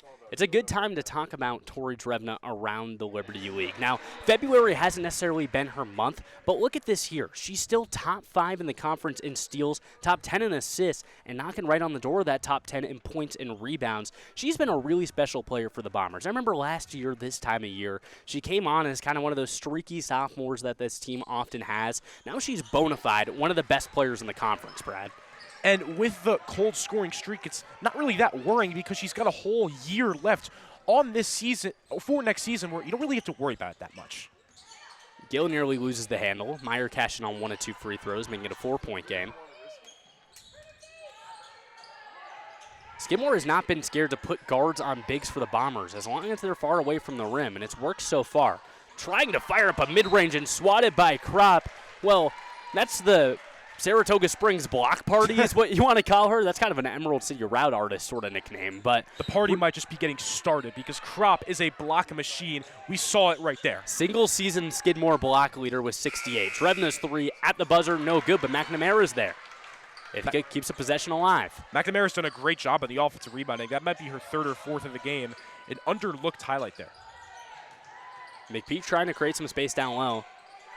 Ichabod Seta has 5 seconds left. What can she do? Get in the bag, swinging around to Gill in the mid-range, fire it up, no good. McNamara's nearly there again. She goes diving on the floor. Jump ball forced. Brad, you said it. Wow. Bombers keep possession still. It's like teleportation. McNamara was just on the arc, and it's just like a flash where she speeds right there for the offensive rebound. You see the shot be taken, and boom, McNamara out of nowhere, like an RKO. An RKO, a little bit of Ant-Man. It seems like she almost shrinks, gets low to the floor, and picks it up. Well, the Bombers with 2 empty looks, but then they keep it going with offensive boards, forcing a jump ball. And bring out the mop. Looks like we got some maintenance work. Yeah. Maddie Meyer can do it all. She's versatile on the court and sweeping. I mean, she's much better on the court, yeah, too. Well, she did the job as she's been doing it all day, not only keeping this game close, but making sure that it's safe to play as well. Safety first, Bombers fans. 13 seconds to go. Ithaca ball set, it goes low. Carry called. Oh, man, you got to be objective, but that looks smooth to me. And that was a good opportunity for Ithaca to get a shot that they've just been desperately needing. They're still holding on to the lead, but it's not comfortable anymore. Skidmore's missing on their opportunities, but if Ithaca doesn't start knocking down shots, Skidmore's just going to eventually get some more. Martinez misses the shot. It's picked up by McPeak. McNamara thinking too many steps ahead, a costly turnover on what could have been a big possession for the Bombers offense. It's 2 in a row that we're seeing the same thing. They just aren't connecting. You see McNamara clapping her hands after that one because she knows that should have been an easy path to the lay, but it wasn't.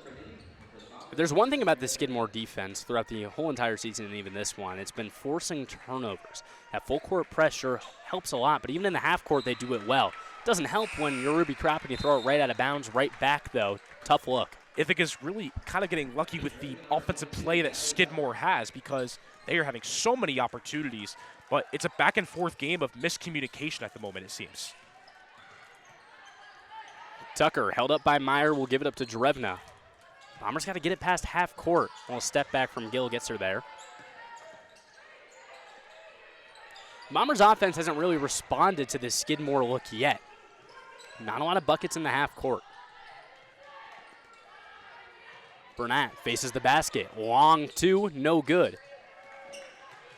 That's the confidence you do want to see from Burnett, though, in situations like that where you have an opportunity, take it. So it's good that she's doing that. Down low is Meyer. Right-handed finish, no good. Drevna had the board. Gill might have tipped it out of bounds. She does. On the court right now for the Thoroughbreds, it's Ruby Crop, the Liberty League block leader. Maddie Meyer, the Liberty League steals leader. Melissa Severino, senior presence, as well as Stella Craniti, joined out there with Claudia Schneider in the front court. Down low, Crop's wide open, left-handed finish. That's good. Now it's only a 2-point game here in Ben Light. The Bombers came out hot. Another steal force. That one's Severino who gets hands on. Stella Cranini thought about speeding things up. Hezzy moved down low, sees McNamara, will change her mind. Severino sees two defenders. Down low, pass tip by Burnett. Now blocked in the air. Almost a steal, certainly a block, and she gets the board.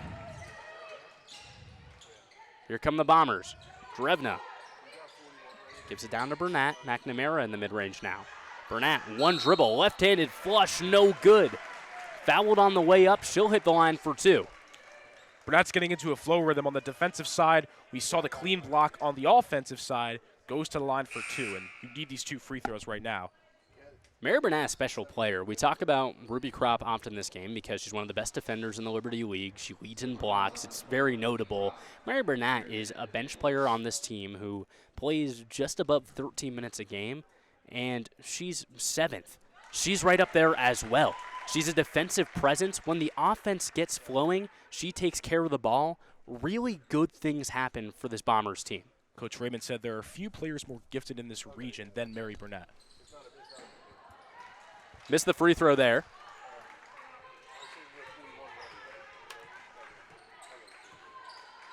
Here's Martinez looking to draw out the offense. Audrey Bowen checks into the game. Finds its way back to her at the top of the key. 10 seconds left. Missed Martinez on a cut to the basket. Graniti picks up her dribble, guarded by Tucker. Now Martinez, hounded by Drevna. Left-handed finish, no good. McNamara plays some great defense and scoops the board. Now the Bombers find trouble. They've been cold, haven't got a bucket in minutes. Those Burnett free throws broke some things up for the Bombers, but it's been ice cold here in the second. Tucker has some space, left side. That's good. We talked about it. Her best game of the season was against Skidmore with 16 points, and you see her knock down a 3 right there, which has been inconsistent the past couple of games. But that's the first. We could see the second, the third, many more. When Tucker gets in a rhythm, she is so impactful for this Bombers team. Had a great game the last time the Bombers saw Skidmore. Burnett with the steal. Ben Light starting to get more enthused into this one. Tucker wants to keep momentum going. Could Gill's 3 help? No good. Tucker's chasing the rebound.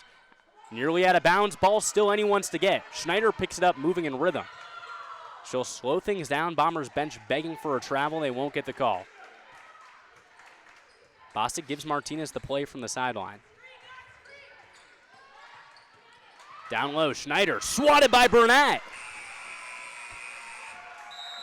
Talk about a broadcaster's curse. That's a broadcaster's blessing, I'd like to call it. You talk about Burnett's stats. Now she gets a timely block. Look at this one. This was smooth. Down low, Schneider left hand. No, ma'am. Hand comes down with the ball. Hands were up the entire time. You're going in Burnett's way. You're going to have some skill in your layup. This game's turnover battle has been quite close, only separated by a handful. But the reason Skidmore is here in this position where we're talking playoffs is because they've been the best in the conference by a wide margin, 4.39 turnover margin. For anybody at home that doesn't know what that means, they're usually causing the other team to give up the rock a lot more than they are, playing safe, sound basketball. That's a winning brand. It's a whole number ahead of Ithaca from 4 to 3, and it goes to show this Skidmore team gives effort. And Coach Bostic talked about the defense on this Skidmore team, and he said, I want them to go out there and have fun. Defense is not a fun thing to do, but if you make it fun for these girls to go out there and play defense, they're going to do good, and they have. Tucker splashed a 3 on the last time down. I talked about her last game. Let's give you a full look. 16 points, that's her career high. 4 boards, she was hitting everything. 75% from the field as well. Natalie Tucker was such an impactful player in that Skidmore game. She got starting run when Zoraida came back from injury and started working on the bench. But Natalie Tucker will be one of those key players we're talking about for the Bombers for the next 2 seasons after this one. She has energy, and she forces a turnover right there. Broadcaster's blessing. Book it. Well, Coach Raymond said that she's adding something to her game every game. We know she could shoot, but look at on the defensive end. You see it right here. Tucker's causing a turnover, and she's shooting the ball well. It's both sides that are doing good things. I mean, that's just heads-up defense. You force Drury to just take a step out of bounds. Very similar to the opening possession of this game. Down low, over the top. And we talked about that turnover margin as well, so I guess we hit both key points in about 25 seconds after. Out of bounds, Skidmore takes over. Sophia Martinez, a sophomore out of West Hampton, New Jersey, had 8 turnovers and 4 personal fouls the last time these two teams played. By far her least efficient game of the season. She's been quite good outside of that, averaging nearly 10 a game. Skidmore looking for a bucket. Could it come from her? It might be Audrey Bowen. Now over to Severino in the corner. Left-handed dribble drive. Bowen, long 2, high, arcing and good. Now here come the Bombers looking to break a press. Burnett holds on to the ball. Pintinelli, her first 3-point attempt. Of course! Beautiful shot, smooth form. I like every single part of it, Brad. It's Raymond's microwave, and now she's heated up. So now we might be able to see more of Pintinelli's 3-point game. Severino guarded by Pintinelli. The 2 1-5s go back to the basket. Martinez fades a screen. Smooth move, mid-range shot, laser beam, no good.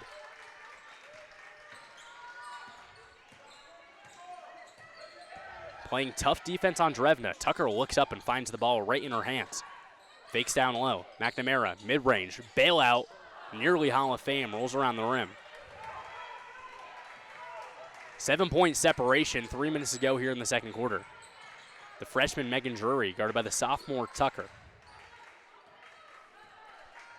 Skidmore, 5th in the Liberty League. 2 wins this weekend and a St. Lawrence loss could put them 4th and mean playoff basketball in Saratoga Springs in the first round. Drury in the corner, no good back rim. Drevna's board. Ithaca in the 8th seed. These 2 games are only for moral victories, but they count on the stat sheet all the same. The Bombers don't want to go out with losses. Very important here on their home court as Burnett cashes in on the mid-range. It's great ball movement from both Drevna and McNamara. Drevna's fake shot pass to McNamara, dumping it out to Burnett. A beautifully executed play. And we're going on a run now as the Ithaca Bombers. Bombers looking for a double-digit lead. They haven't had one since 11-1 earlier in this game. Bowen, that'll be a 3-point shot if it goes. No, Drevna with another rebound. That's 2 straight possessions where she's there. And now she's moving fast, coast to coast, doing the most, no good. That's something Drevna's struggled with the past couple of games, these layup opportunities that won't fall in. It's something that we're not used to seeing from her. Such an efficient outside shooter in her career. It's not like her as Martinez knocks in a tough one. Martinez, 17th in Liberty League scoring, 14th in assists, 6th in steals. We talk about Drevna. Martinez has versatility too. Tucker is left wide open. No good. Skidmore picks up the rebound. Drury will slow things down.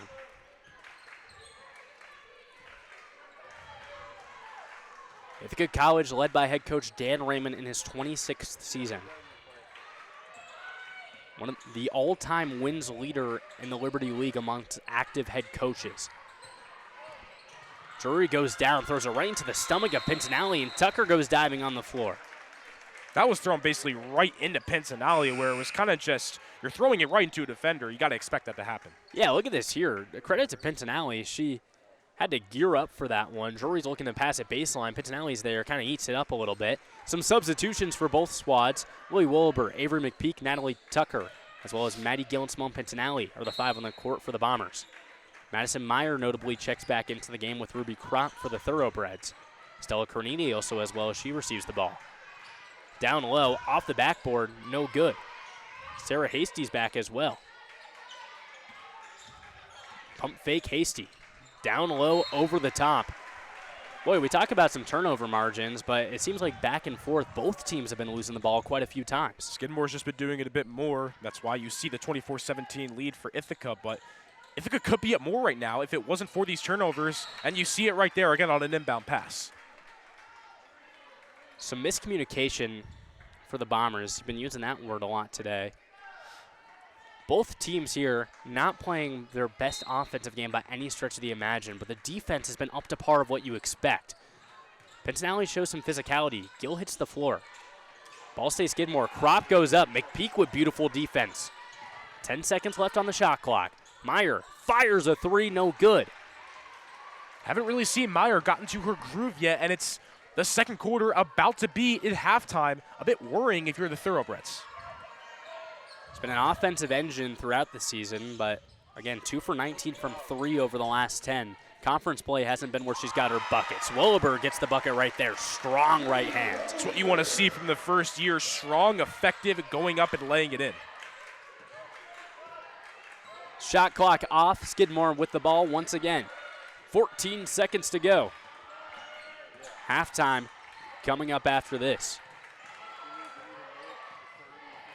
Hasty goes baseline, sees 2 defenders. Left-handed finish, won't go. Gill with the rebound. Ball would stay Bombers, but the shot clock is off. The game clock says 0 after the second quarter, and it's halftime here. What a half for the Bombers on the defensive end. That's what stands out the most. You finish it off here with a stop, and Brad, that's been very indicative of what the Bombers' defense has done all half long. The defense always gives effort, but it's the finishing that we haven't seen. And today we're seeing them capitalizing off their defense from the steals and blocks. Well, before we get you to the halftime show, Ethan Lefebvre, Max Raymond, and of course Nikita Lohman as well, look down there. They're looking to see if there was a 1/10 of a second left on the clock as the ball went out of bounds. So they'll discuss. Regardless, Brad, I think that there is time left. I don't know if Ithaca can get a shot off. It's like, you don't want to say it, but it's pointless. It's a 1/10 of a second. But, you know, maybe somehow you can get something off. But it'll be interesting to see what happens in this situation. But you kind of just put your hands up and go like, I don't know. Yeah, it's not a I don't care because every second matters. But if it is .1, you need .3 to get a shot off. That's the thing there. So watch this. It goes out of bounds, and I guess they're saying if it went off Gill's foot, maybe a Skidmore ball, then it starts to matter a little bit more. It's not a half-court heave. Let's look at that one more time. Ball hits the floor.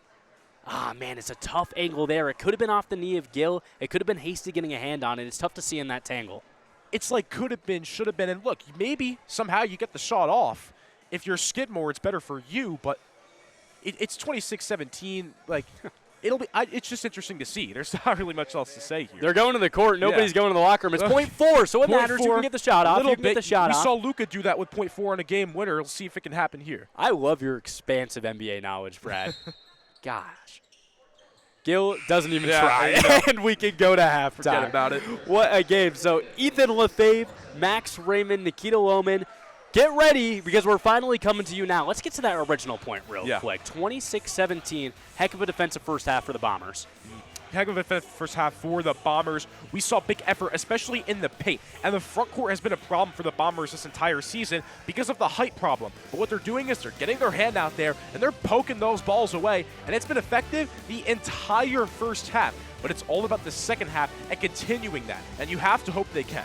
The Bombers started off fast. Now it's about how they can bring that energy into half number 2. It's been a good one here at Ben Light Gymnasium. The Bombers are looking for a feel-good win at home. We'll send it to the halftime crew here on Bombers Live. Welcome back into the ICTV studios for Bombers Live women's basketball halftime coverage. On a very rainy South Hill day, Ithaca is ahead at 26-17 to the Skidmore College Thoroughbreds. That's Max Raymond and Nikita Lohman. I'm your host, Ethan Lefebvre. Guys, the Bombers have changed their D. They started off in the first quarter with the 2-3 zone and have now moved to a one-on-one. What are the reasons for that change? Nikita, we'll start with you. You know, I love it, especially considering where we are in the season. You look, this hasn't been the Bombers' year. But look, this last weekend is for development, throwing things at the wall and seeing, hey, something just might stick. You show them that 2-3 zone, and it was working like a charm. I mean, they were forcing turnovers, kind of flipping the script on the Skidmore team that we talked about, really forcing the issue, forcing mistakes from their opponents. No, today, Ithaca, they had their foot on the gas early on. And Max, when you flip into that 2-3 zone, you flip from that and then you go one-on-one coverage. It's almost like, you know, a disguise in football where you've got a safety up top and then you slide him down into a linebacker's position.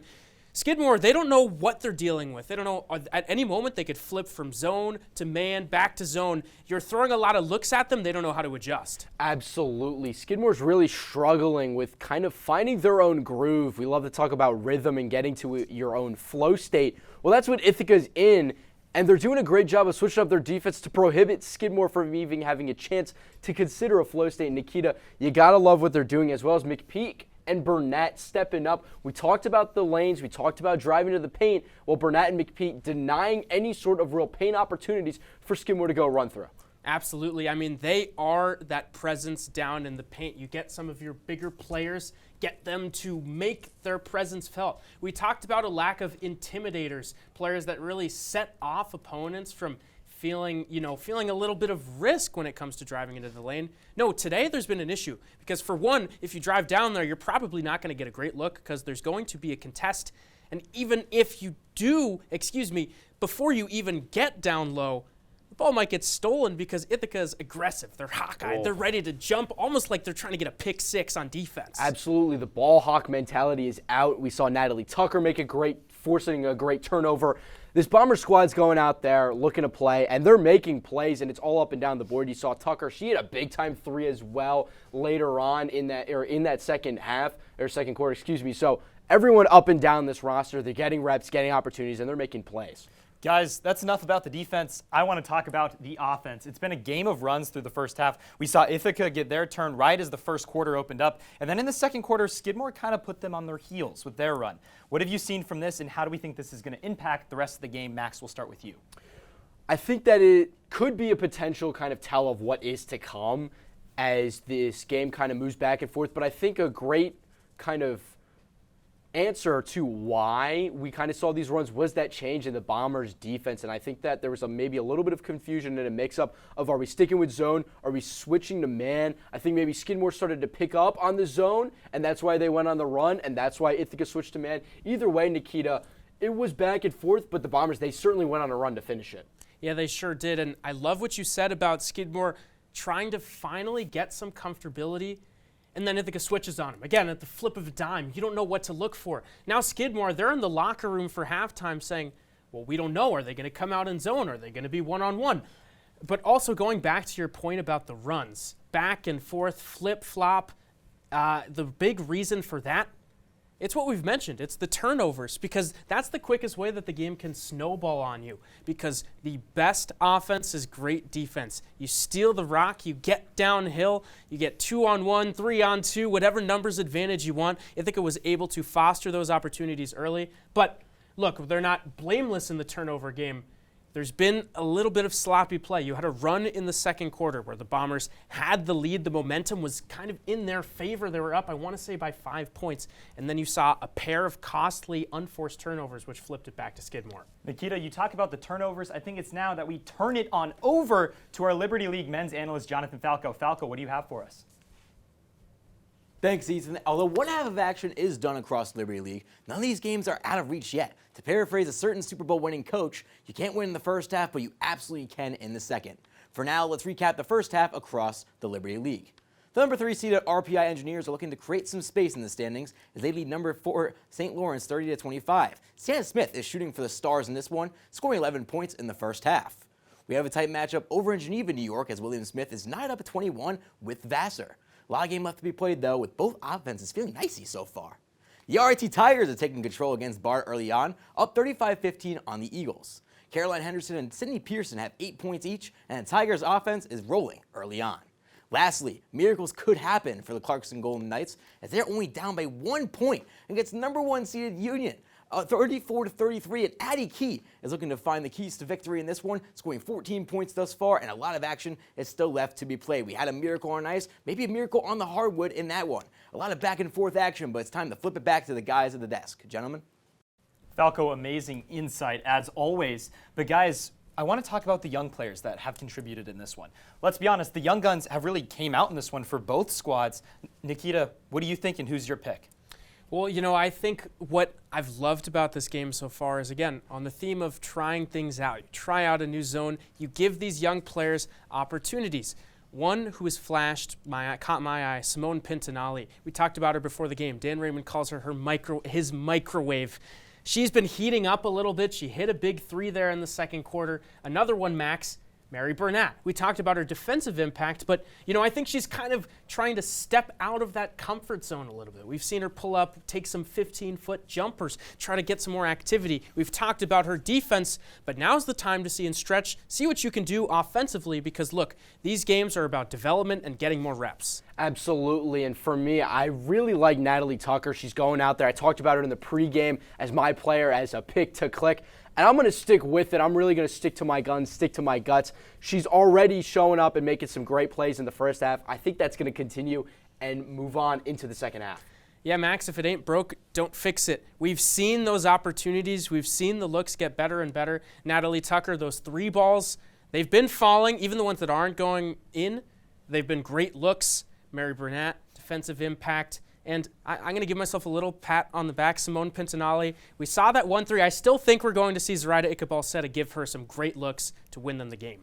I think that really when we look ahead to the second half, this third quarter is going to be crucial. When we look at the last matchup, the third quarter was the one and only quarter that Skidmore had outscored Ithaca, as well as that was Skidmore's best quarter, shooting at the highest percentage of the entire game. So for Ithaca, got to come out red hot and prepared going into this third quarter. Got to come out red hot indeed, Max. Sadly, that is all the time we have today for our Bombers Live halftime coverage of women's basketball. For the studio crew, Jonathan Falco, Max Raymond, Nikita Lohman, and I'm Ethan Lefebvre. Sending it back on out to Ben Light Gymnasium, where Colin Martin and Brad Romano have the call with sideline reporter Johnny Lisi. Ithaca, Skidmore, third quarter, starting in moments.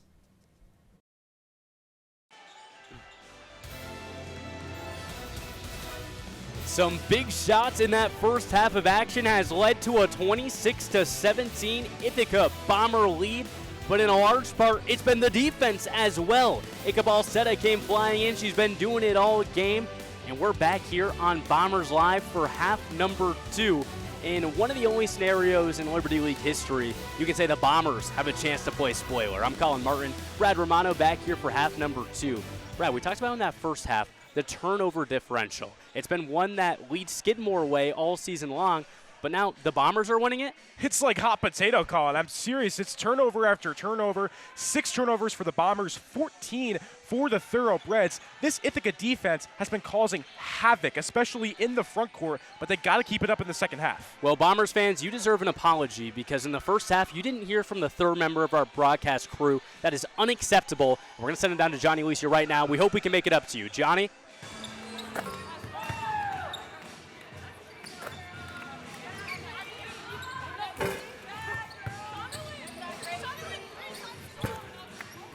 Sorry for the technical difficulties. I'm frustrated. I'm running off saying, Johnny, come back.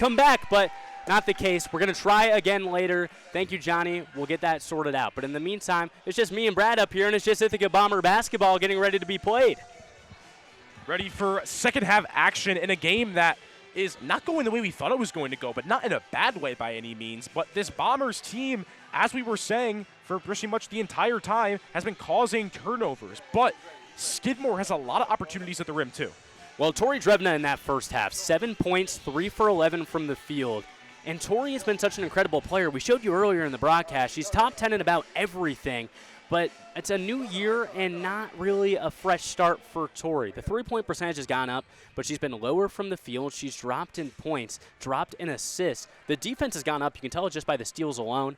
But the offensive output's been different for Tori Drevna. Something to think about with Tori Drevna is when Zoraida Ikabalseta wasn't in the starting five, not only was she the scorer, but she was the ball handler that was controlling the offense. You bring Ikabalseta back into the starting five, and now she has the role of controlling the offense and being that primary ball handler. You have to wonder, did that affect Drevna's entire play style? Because ever since we've seen Ikabalseta go back into the lineup, that's where this cold streak kind of started for Tori Drevna. It's a really good point. She was more of that off-ball scorer her sophomore year. Freshman year didn't get a whole lot of run. And then she really fully embraced that full point guard role. But the thing is, when you have a guard like Zoraida Ikabalseta, who gets the inbound right now, it's hard to not put them both on the court. They're so talented. We'll see if the Bombers can come out flying in half number 2. Gill goes baseline, finds McNamara through the trees with the hammer. Gets to the line and one. 5 offensive rebounds on the game, but she is also cooking in the scoring game to start off this third quarter. Up and in right there you see from McNamara. She can't be stopped in this second stretch, Colin. It's insane. I don't know enough soccer players to give you a soccer reference, guys, but that one bounced off like her leg. She had a juggle move, picked it up, gets the and one. Can't cash in on the free throw, but that was smooth. Want to get that free throw. Either way, though, you're up double digits now, the largest lead of the game, and that's either way positive for Ithaca. The Thoroughbreds only shot 3 for 14 from the field in that second quarter. 7 total points. Struggling offensively for a team who in their last time out against St. Lawrence was raining in threes. Martinez struggled the most. She goes down low on Ikabalseta, no good. Martinez really hasn't found her groove in this game. 1 for 8 from the field and 3 turnovers. The turnover issues have always been there for her, but in this game, it's turnovers that really shouldn't be happening. It's a bit sloppy from her. Ball rolls into no man's land behind the bleachers. Zoraida Ikabalseta knows this gym like the back of her hand. She was able to pull it out. Zoraida Ikabalseta probably has spent more nights in this gym than maybe anyone else on human history, not named Dan Raymond. She is a hard worker. She'll give it up to Drevna. McNamara in the mid-range now. Burnett waves her hand saying, shoot the ball, that's why. Automatic from mid-range. Grace McNamara, it's like she has something like a magnet where she's just sticking there. It's like her foot just plants in the mid-range. It's a heat-seeking missile as Gill gets the steal. Drevna will slow things down. Good choice. Bombers didn't have the numbers. Bombers winning that turnover battle. They're not fouling as much. They have just the same amount of blocks and steals. I really don't think this is a lucky streak. Drevna, right-handed finish. Great offense. Maddie Gill's known for being a sharpshooter, but her passing game is overlooked as well. A good pass to find Drevna in the paint, who didn't have a defender right up on her, running behind her, but it wasn't enough time. Meyer steps into a mid-range J, no good off the front rim. Ball's tipped around on the ground. McNamara hits the floor, trying to pull it back out. Pass down to Zoraida. Bombers take control. Now watch out here. The Bombers might have numbers. Ikabalseta finds McNamara. ZI sees 2 defenders. And the Bombers move slow. Drevna's 3 lines it up. Can't knock it down. McNamara's there as usual. Right-handed finish, no good. McPeak's there now. Jump ball, Skidmore takes over. Every time the Bombers miss a shot, Brad, they have someone else ready to follow it up immediately. That's been the most impressive part to me. Colin, that's McNamara's 8th rebound of the game, and what's crazy is that most of these rebounds have been on the offensive side, which you just don't expect, but it's the spark from McNamara, and we're now seeing it in the rebounding game. We know it was there from the scoring, but now it's in a different aspect of the game in rebounding. Bombers with their biggest lead of the night. They lead by 15. They're on an 8-0 run. Started with that last bucket of the second quarter, and now they've scored 6 straight here. Drevna with the poke. and they get it out of there. A little bit dangerous for a moment. The Bombers force another turnover. They've been all over the place. Skidmore still scoreless in the second quarter, rather the third quarter. So they only put up 7 in the second. Gill goes downhill, no good. Now here come the Thoroughbreds running, keeping pace. Left-handed finish. Bowen can't connect, but she gets fouled and will head to the free throw line. A lot of players would have just took it up right when they got the ball, but Bowen takes one dribble, immediately shifts to the other side, and that faked out McNamara, and McNamara had no choice but to draw contact there when someone switches to the other side of the paint. We talked about how the Skidmore team got so tough. It's because they started this season playing some of the best teams, not just in the New York area, in the entire country. Look at this schedule. They have Williams, they have Trinity, Bowdoin, Middlebury, teams that are competitive in their conference, some of the best conferences in their leagues every single year. We talk about the New York area, maybe not the state area, but they went to the city against NYU, the #1 team in the country. They went up to my hometown. They went to Bowdoin, Maine, took on the Polar Bears. I can't believe it. Went from a city to suburban as you can get. I would not want to go to New York and then go to Maine after. I love my Mainers. Drevna goes down low. McNamara, signature move. They collar LeBron because of that shot. She can't connect, but they stay offensive. They call LeBron. I'm thinking Kobe with that spin fadeaway. That's kind of what I thought. Yeah. Tori Drevna, and we sat down. Class was in session. We talked a little bit about the APRMC major, fellow Parkey, and then we talked a little bit about Grace McNamara's shot. Drevna can't believe it either. But she does it every game, and Coach Raymond says it's become her signature thing, so you see why she takes it. It's like someone's controlling her, and they press the spin button, and she just does it every time. I mean, it's unexplainable that it just works. It's a broken move. Drevna hits the lane, 8 seconds left. Over the top, McPeak can't find it. Now here come the Thoroughbreds. Bowen cashed in on one. Martinez, line drive. Gill with the board. That one free throw from Audrey Bowen is the only point of Skidmore's third quarter. Bombers lead by 14. Oh, Ichabod Seta getting shifty. No look, down low. McNamara, muscle up. Can't connect. A lot of contact there. Maybe could have looked for a whistle. No call, though. Martinez, scoop down low to Schneider. It's a big size advantage on Ichabod Seta. Can't use it. McNamara's there with the board again. That's an underrated aspect of Ichabod Seta's game. We know that she's a playmaker, but she can guard the 1 through 5, and with the height that she's at, that's insanely impressive. But it's the aggressiveness that comes with someone like Zoraida where she's able to do it. She forces Drury to pick up a defensive foul on the floor. Watch out for McNamara on double-double watch. Yep. She picked up her 9th rebound. 6 points now. Not sure if McNamara has a double-double yet, but double-double watch, not yet. She's getting there. No, not sure if she has one on the season yet, but looking to get there right now. Good point. It would be easily one of her first. Just started consistently getting into double digits in the scoring aspect recently. She's looking for 8 points here on the shot. Has a chance to get it at the line as she's fouled. Just talking about the double-double, and now's a big chance for her to get. That would be 8 and 9 on the game. You want to go back to the Bard game for Grace McNamara, 20 and 4. You go to the RPI game, got close, 12 and 6. Clarkson, 19 and 7. 19 and 7. Got really close in that Clarkson game, but if she knocks both of these down, it could be the closest yet. No jinx there, thankfully.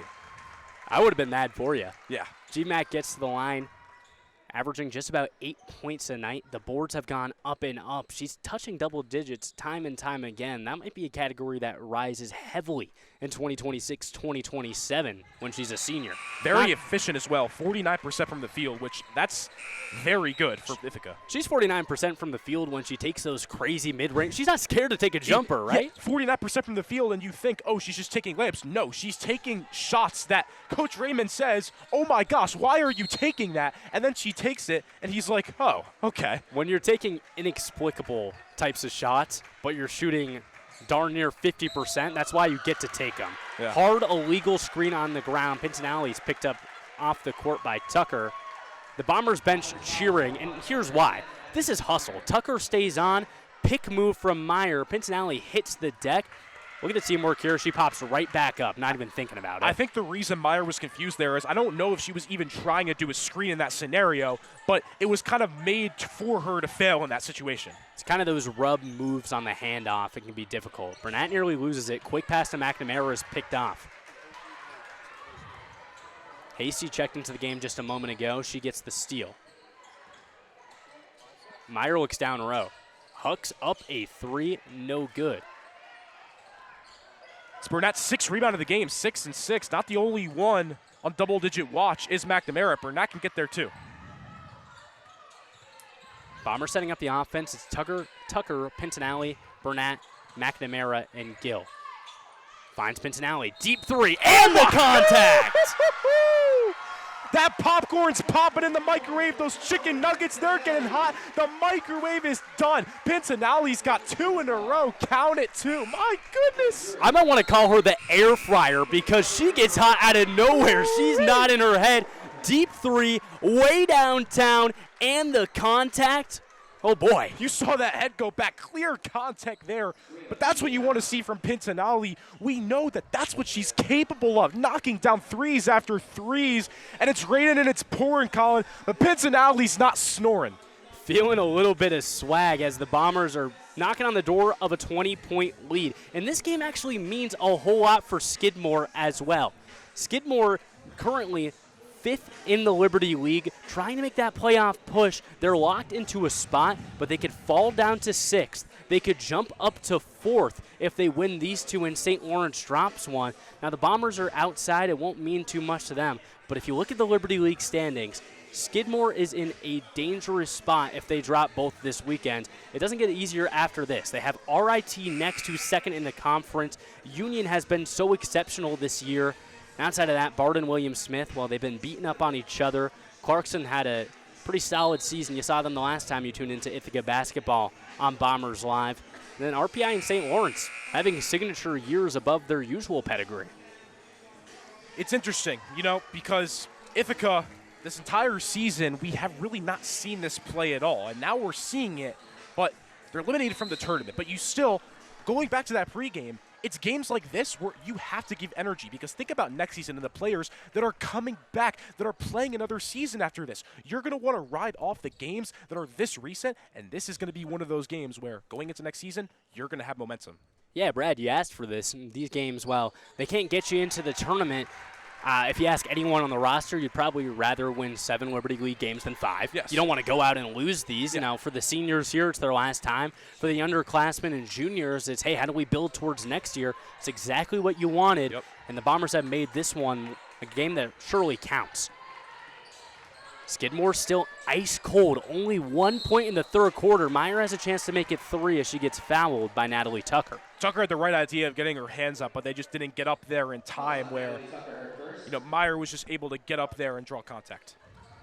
Well, you look at it here on the hard foul. Meyer, spin move, left-handed finish, no good.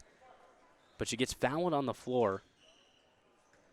Maddie Meyer, 12 for 67 from 3 this season.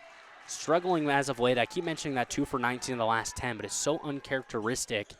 She has a double-digit scoring performance in 14 different games this season. That free throw only made it 4 today. Has a chance to get halfway there on this second one. A solid rebounder as well. Grabbed 10 boards against Union on February 6th. In this game, only 1 rebound. She connected on it. She has 5 now. 1 board. Bomber struggling with this press. Jump ball called. Man, they put Natalie Tucker in a headlock. Yeah. Not really much Tucker can do there. It's like... And it was a great press, don't get me wrong. The correct call. But Tucker saw a lot of contact there for no whistle on the floor. Look at that. Over the top. You get a little bit of both. A little bit of chain wrestling right there. Kind of hard to do anything. You're the WWE guy. You've seen it all before. I don't really got a comparison for you on that one. Bombers don't need it. Drevna's going to travel on the pass over towards the baseline. So much physicality in I love calling games like this where the physicality's up, because you pull these niche references that I've never heard of. Might catch them tomorrow, too, when Vassar rolls into town for a Liberty League Championship rematch. That's on the horizon tomorrow. Meyer takes it all the way. Boy, there's no answer for that. Pintinelli switched back, but that wasn't a good idea maybe. Quick turnover, down low, Schneider, easy. That's a quick 4-point swing. You look at the lead, Ithaca's still sitting comfortable, but this is not what you want to happen, because now all the momentum is on the Thoroughbreds side. Drevna sees 2 defenders, picks up the rock, McPeak thought about firing a deep 2, uncharacteristic. Pintinelli, red hot, rolls around, down! We're switching from a microwave to an oven at this point. Bring the crock pot or the air fryer out. Anything you want, it's going to heat up. 2 deep threes from Pintinelli. A signature third quarter performance. Out to the corner. Meyer will pass up an opportunity to even up and instead take a smooth right-handed finish from the left side. You got the 3, but it's still going on. It's still a 41-26 lead. Skidmore's creeping up. Pintinelli with 2 threes and a free throw gives her 7 across 10 minutes of action. Drevna down low, right-handed finish, easy money. Those 3s from Pintinelli are now showing the entire team to get better. Drevna with a clear layup right there. At least get fired up. Yeah. Crediti nearly drops Pintinelli, but short on the J. Oh, and she's going with a full head of steam now. You can see the confidence. It's radiating. The 2 forwards, Burnett. She's out there with McPeak as well. Tucker likes the mid-range. Back rim. There's a fight on the floor. McPeak can't get it. Lands in the hands of Maddie Meyer. Burnett chasing all the way from baseline to baseline. Tips that one out of bounds. We're going to see some new players out on the court for both sides. This has been a great game from Burnett because the entire season, Coach Raymond has said, when she's on, she's on. It's just the inconsistency issues, but it's been consistent from her the entire game. And look, looking a little bit ahead of next season, they're going to need that center to step up and be in the paint. And Burnett can be that woman to do that. She's showing it right here. The Bombers in the forward department, you have versatile forwards, but you don't have that true center mold. Outside of Burnett next season, it's very likely that she will be this team's starting center next year. She's been getting a run. It's been inconsistent minutes. Pintinelli grabs onto the jersey of Drury, who goes down to the lane. But Burnett, no doubt about it, Brad, you just said it. She's going to be a very important piece to this team next season. And Pintinelli checks out. Simone with a special handful of minutes. Not going to forget that one if you've been in this gym today. It makes it a 17-point game. The Bombers hung around that 15-point mark for a long time. Hasty looks to make it 15 again. Foul on the floor. Martinez has a conversation with the referee. Not much to convince him on, as Hasty's already to the line. You got what you wanted. Drevna checks out. McNamara checks in. Look at this play here. Caught up on the way up. That's tic-tac, but it's the right call. On the court for the Bombers, Zaretta Ichabal-Seta, joined by Maddie Gill, Grace McNamara, Lily Wollaber, the first-year student, and Avery McPeak. Skidmore's been good with the free throws, same as Ithaca. 7 for 10 now. Only missed 3, but in this scenario, you got to knock both of them down. Hasty does just that on the second, knocks it down. Less than 2 minutes to go here in the third quarter. Traffic on the far right side. Finds the sure-handed hands of Zaretta Ichabal-Seta. Slowing things down, yo-yoing the rock in her right side. Wollaber, mid-range, wide open. Can't connect. Bouncing off the hands of a couple Thoroughbreds and going out of bounds. Even when McNamara doesn't get the board, she's forcing somebody else not to get the board. Yeah, Bowen was basically facing the opposite way of where she wanted to go and kind of McNamara made her lose the ball out there. Ithaca keeps it. Leading scorers for the Bombers so far, Tori Drevna with 11 and Simone Pintinelli with 10. McNamara, fadeaway. Jay, can't find it. And here comes Martinez. She's going to move quick. Hezzy move, attacks Gill, right hand, foul on the way up. And that was really just her looking for contact there, not really a shot where it's going to go no matter what. Yeah, Coach Raymond on the sideline is signaling travel. He's yelling it, too. If our mics were extended far enough away from our face, you'd hear it. He's got a combo of yelling and shaking his head no sideways. When you got a combo that vicious, if you're a ref, you're like, hands behind your back. It's kind of like when your parents are mad at you. I'm not mad, I'm disappointed. I don't want Coach Raymond to be disappointed in anyone, but clearly at the near side referee for that decision. It sends Martinez to the line. She knocks her first. Sophia Martinez played FIBA basketball on the U16 Puerto Rican national team. She averages just around 10 points per game. A cool story. Grew up in New Jersey, came to Skidmore with Coach Bostic. Really talented player. Foul on the floor. Stays Ithaca. Yeah, but playing FIBA national basketball. Going from Puerto Rico to my hometown of New Jersey, now here at the South Hill. I mean, we're here at the South Hill from Skidmore. it's an interesting story, as you just said. It's always cool to see stories like that and how they come about. So many people come from so many different places. It's one of the most talented divisions in all of Division III basketball. Zoraida Icabal-Seda was fouled on the floor, got to the bonus, knocked the first. Hey, she comes by way of Falls Church, Virginia. Yeah. 4th in the Liberty League in assists is Zoraida. Coach Raymond says she's just one of those players that leave you with those aha moments. She says after this week, or Dan Raymond says after this weekend, when she's gone, what's going to miss the most is just the special things she can do on the court. That says a lot for Coach Raymond, too. Also off the court, I know quite well in terms of loving Zoraida Icabal-Seda. They got a great relationship going. Pass kicked out of bounds. It was McPeak who got the toe on it. Drevna will step back into the game for McPeak. This is a sight you don't see too often. It might not be notable when you think about this team usually, but you and I have seen a whole lot of Ithaca women's basketball, Brad. Willie Wolber at the 5 spot. No other forwards on the court. Usually when she's there, it's with another forward extended. Hasty's going to get fouled by Gill on the way up. And you have to think a reason why she's the only forward there is she's very skilled, but also they're at the point right now where there's 2 games left in the season and you're not fighting for a tournament chance. So why not have her only be the only forward out there? Why not have her as a first year, put her in a situation that she's never been in, that she might have to be put in for next season? Absolutely. Yeah, Lily Wolber has been a player that's really impressed me for this young crew. You'll see the foul there. Left-handed finish. Hasty, to her credit, is really good at getting those fouls called. She'll connect on the second one. Wolber, first-year student out of Averill Park, New York. She had a mixed weekend last week. She struggled against a really good team. Played really good against Bard, who has had trouble this year. But across the course of the season, she's got more opportunities than any other first year on this team. Drevna hauls it in. Bomber swinging around the key. Drevna's high pass is tipped into the air. Gill finds it. Left-handed finish. Goes strong. You heard the as she gets fouled on the way up. It's a great play by Maddie Gill because most players would pass it out in that scenario, but she has 2 defenders right on her, and she kind of just snuck her way right to the rim and drew contact. A great play by the sharpshooter. Checking out of the game is Hasty. Look at Gill right here. Grab the ball, straight to the rim, no second thought. Gill this season, she's played in every game except for the last time out against RPI. The last time you saw her on Bombers Live, 15 points and 7 for 20 shooting from the field. And from freshman to sophomore year, she's taken a big jump. An important player, she's hanging around 9 points per game now, was at 6 her freshman year.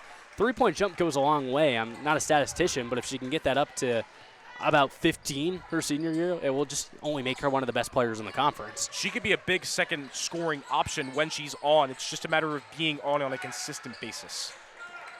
It's been the Bombers' struggle as a team this whole season. It's what's led them here where they're at a playoff contention. But they're off. You've seen them on tonight. It explains the 16-point lead. 10 seconds to go. Megan Drury, the freshman, tied up with Drevna. That one's thrown wild off the backboard. Trying to scoop it up is Severino. She'll get the board, but shot clock violation. Severino really wasn't focused on the clock there. Really, all she was focused on was putting it up. So hard for her to really tell when the shot clock is ending. 6 seconds now, though, for the Bombers to get something. Bombers outscore the Thoroughbreds 20-13 this quarter.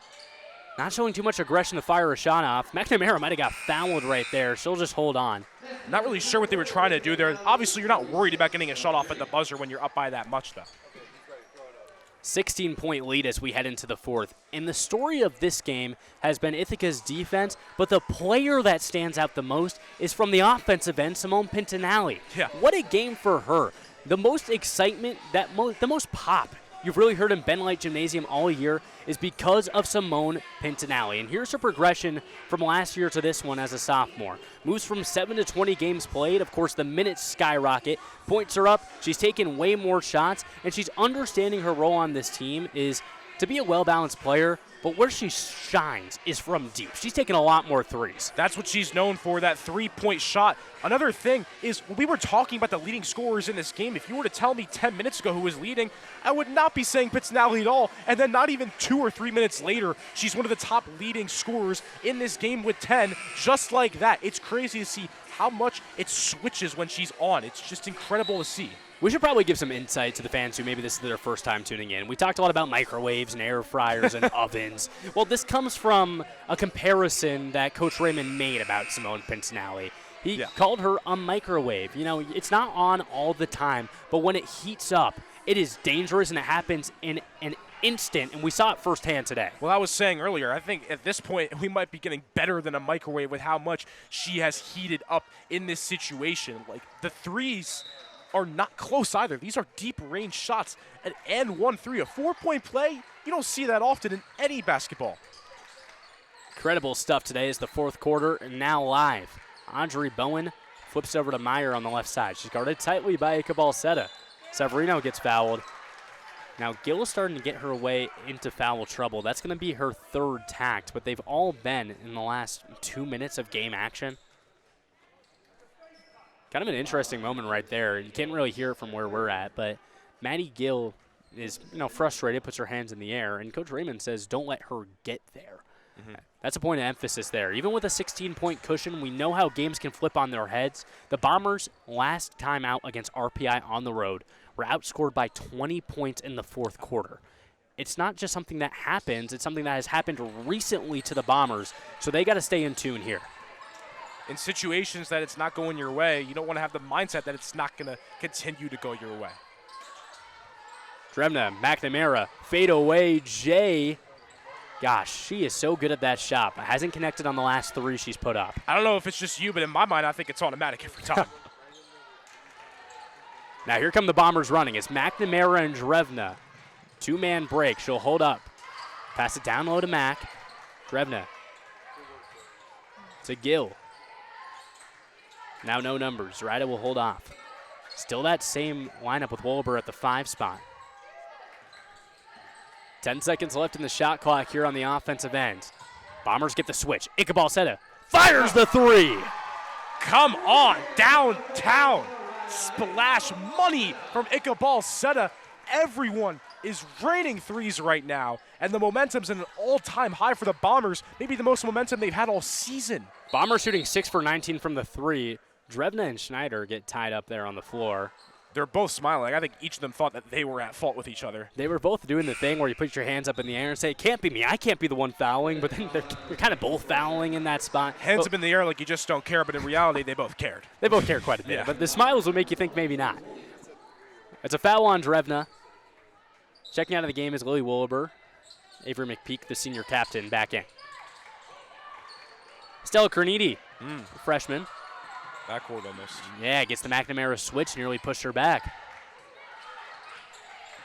Maddie Meyer with 7 seconds left to go on the shot clock. Right over the outstretched arms of McPeak and good. I really think they got to start using Bowen on this screenplay a lot because all the plays that they've scored, it's been because of Bowen's screens mainly. She has that big height advantage where she could just take 1 foot out and set a good screen. Something to look out for. McNamara has a wide open Gill, not so wide open anymore. Iqbal Seta has been hunting these big matchups. She likes being at the highest size disadvantage because she has so much speed. McNamara, pump fake on the fadeaway. Iqbal Seta steps into a mid-range, no good. Skidmore takes over. Carnegie staying into this game thus far. 10 minutes, a little bit over her average for the usual Skidmore method. Ball rolls all the way out of bounds. Drevna hits the floor hard. Her and Schneider have been going back and forth this whole time. Even those smiles were a little less genuine than we thought. In games like this where it's been physical the entire time, the physicality is not going to go down. It's only going to get more physical. Yeah, watch this play right here. So it's an errant pass that rolls all the way to the sideline. Drevna goes down. It's actually Meyer who stuck out her leg and tripped her up. Man. I mean, there's not really much to say about that other than you don't want to see that. You stick your leg out right there. Yeah, you want to hope it's not intentional, but I mean. And look at this. They're going to go to the replay because. Yeah, I think so. I mean, if our angle looks to be what just happened there, that's got to be a technical, intentional. I mean. 100%. Look at that down there. Bombers lead by 17. The comebacks are possible, but look, it's our sports information director, Justin Lutz, showing the replay to the two head officials there. And I would love to see it again, but we're almost getting that tiny view on the little laptop there. Yeah. Let's bring it full screen, why don't we? Let's see that play one more time if we can. Yeah, there we go. So pass is wild. Here's Meyer. Oh, you know, I don't know. It can be give or take. That's a good angle there. Great work from our cameras. Yeah, bring it all the way back. Here's the thing. Stop. Look at the leg. It's out in the way, but I don't know. You can Brad. argue that it's really just Meyer being physical running to the ball, but then from another perspective, you could say, why is her leg down so much and Yeah. not fully out when she's sprinting? So from one perspective, it's a physical basketball play. From the other, it's pure rage. Yeah, it could go either way, and it's been a frustrating game for Skidmore. This really felt like a must-win for them. They knew that it was going to be difficult, but you want to walk away with a win in this one. So sometimes emotions, get out of hand. We'll find out what the official call on the floor was. It was definitely physical, but not anything to diminish Maddie Meyer in any way as well. I feel like right now, if you're waiting so long and if the refs are really looking at this, you have to think that there might be at least a common foul called. I think either way, there might be something. It's if it's a technical that is the thing here.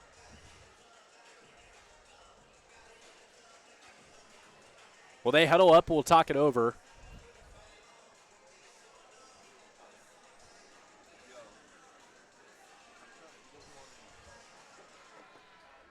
Interesting to see here what happens, though. I mean, 7:36 left, 49-32. Skidmore's trying to make a comeback right now, and the time's only going to tick down. So if they get a technical here, that's the worst thing possible that would happen for the Skidmore Thoroughbreds. Quite frankly, any more points that are scored would be bad, but especially if it's a technical foul, because not only do you get free throws, you have possession of the ball right after that, and obviously Skidmore is down by a lot, so you're only going to add on to a lead that is big right now. Well, we're going back and forth up here as the officials really try to figure out what they're going to call this one. Bombers tomorrow at 2 p.m. right here on Bombers Live will take on Vassar. That is a big-time game. And let's check in on Vassar right now. Wow. They're in a one-point game with William Smith. William Smith, 1-15 in the conference, 3-20 on the year. That's incredibly interesting to see. Well, you say in I mean, football, what? You say in football any given Sunday. It might be any given Friday right now. Look at this replay here. Look at the angle. It's a shoulder from Meyer. You You're see missing the that way part. that she shifts. She shifts her entire body, and you just said it. It's the shoulder. We were looking at the leg the entire time, but it's two body parts in this scenario right now, Colin. A lot of conversation here. It's not something that you see often, a dead ball lasting this long to discuss a call. Finally getting some chance from the stand saying, let's go. I think we all agree, but let's talk about an Ithaca big three that's coming up while we wait on the call. It's not been your typical crew as all officials head towards the bench. Let's see it. Drevna, Gill, Tucker this season averaging over 27 points per game, about 10 rebounds and shooting so well as well. It's almost a triple-double from all of them, and it goes to show that all these players can do different things, and it all comes together. You want scoring, you look at Drevna and sort of Gill as well, but then you also got Tucker with the three-point shooting. You want playmaking. Well, all of them can really playmake. Drevna's the superior one, but Tucker can also playmake too. So can Gill. 100%. And Drevna lined up at the free throw line. Flagrant foul is the call on the floor. So it goes against Maddie Meyer. Will send Tori Drevna to the free throw line. And after extensive review, Brad, I'll probably say good call. It was building up to a climax, and here it is. But you have to think that it was going to be a flagrant. The refs were talking and talking over that for so long where it couldn't have been anything but that. And that's the worst thing that can happen right there. I know I was talking about it earlier, but now Ithaca gets the ball again and can potentially take a 21 or 22-point lead against a Skidmore team that is in desperation right now in a Liberty League tournament situation. Well, Drevna made them both. It's now 51-32 with 7:30 to go. Ichabal Seta threw that one to Maddie Gill, who did not have her head on a swivel. It goes out of bounds.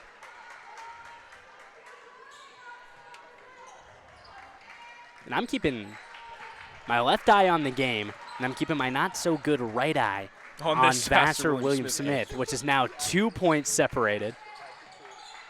Bit of a superpower you got going on there. I might need to fix my contact prescription. I'm looking really tight at this Vassar game. 19-point lead for the Bombers. If they can hold on, they move their way to 9 8-15 on the season, 6-11 in conference play. Maddie Gill picks up another foul. That's her 4th. Got to be careful. As it appears, Natalie Tucker's coming in the game. You imagine that might be a sub. She can't get to the table quick enough for the check-in.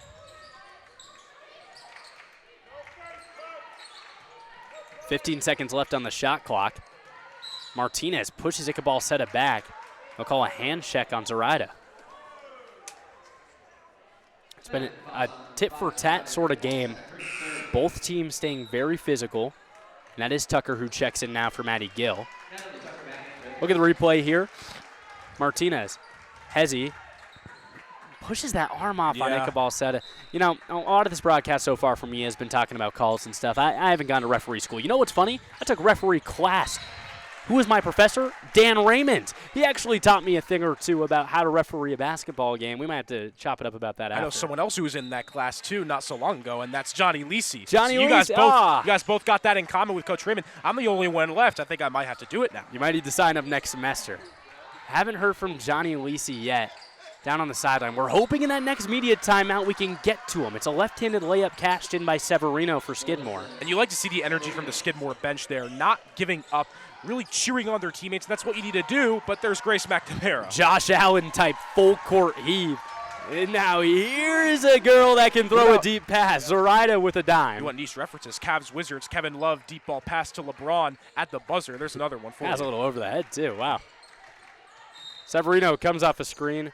Foul called on the floor. It's Schneider and Drevno who get tied up every time. Schneider's a little shaky on the way up. You don't like to see that at all. Oh, yeah. She'll hit the bench. Hopefully she's all right. Holding on near the thigh area. Yeah, I mean, this is where she got hit. You imagine it's hopefully a contact bruise, but you hate to see it regardless. Yeah, walking fine, which is good, but, you know, for sure some pain there. But seems like she asks the ref if she can come back in. Yeah, she wants to head back in. There we go.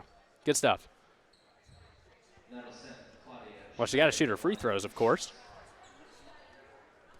Claudia Schneider in this one, 6 points, 2 for 4 from the field.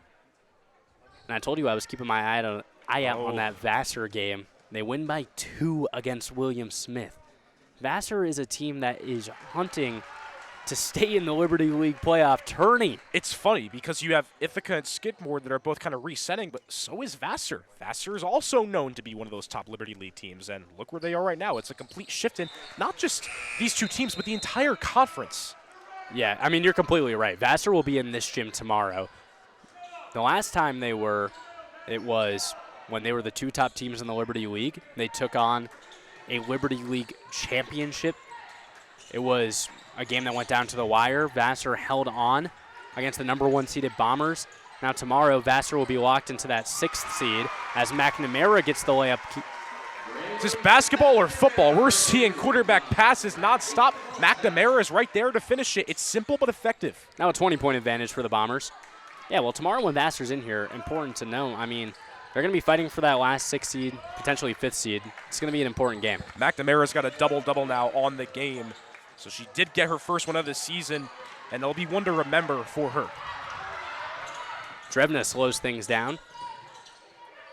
Mid-range finds Iqbal Seta. Really thought she was going to pull that one for a second. You never know. So many players have range on this team. A laser beam. That no good from Drevna. That shot looks similar to McNamara, too. Well, fadeaway. Martinez gets the pick. Shine showing some physicality. Foul called on McPeak on the floor. It's the Bombers' 6th in this quarter. Buckle in your seatbelts. Maybe grab a few new snacks if you're watching on the couch, because this might be a long 5 minutes and 18 seconds here in Ben Light Gymnasium, with the Bombers already being in the bonus defensively. You're allowed to be smarter from Coach Raymond. That's the type of coach that Coach Raymond is, because, look, they're up by 20, and he's still telling them, hey, do this better, do this better. That's what you want in a head coach, even when you are up this big. You want there to be problems that need to be addressed. Can't expect anything different from Raymond. Martinez back to the line, another trip there. New Jersey native cashes in the 2nd.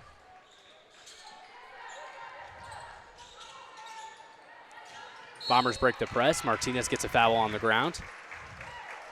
Pushed her body into Iqbal Seta there. On a fast break, you got to be careful because they're obviously very tired right now with the 4th quarter still going down. The Bombers so far in this one, they lead the turnover battle by 5, a number that, again, we talked about Skidmore earlier. They're the best in the conference because they usually lead that margin by under 5. So that's top-tier stuff. Tides have turned. Absolutely. That's really been the driving force in this game. Bombers have taken more shots because they've avoided turnovers, and naturally they've made more shots. Drevna looks to line that one up. Can't find it. Bowen on the rebound. Drevna got that first 3 of the game, but since then hasn't been able to figure it out. But she has the confidence. It's all about connecting. Here's Drury, sticks out the arm. Travel called as her feet slide. A little 1-2 many there, and any turnover is not ideal for Skidmore now. You got to be pitch perfect from here on out. Every possession is going to count so much more for the Thoroughbreds. Bombers lead by 19. They kind of showed that they could lose games late in the fourth against RPI. I talked about the 20-point advantage that the Engineers got on them last time out, but it wasn't in less than 5 minutes. Yeah. Foul called on Meyer. Expressive sign from the referee there. It's like a hugging motion. She pulled Tucker on the ground. Ichabod set it on the inbound. She'll get it right back as Drevna takes it across half court.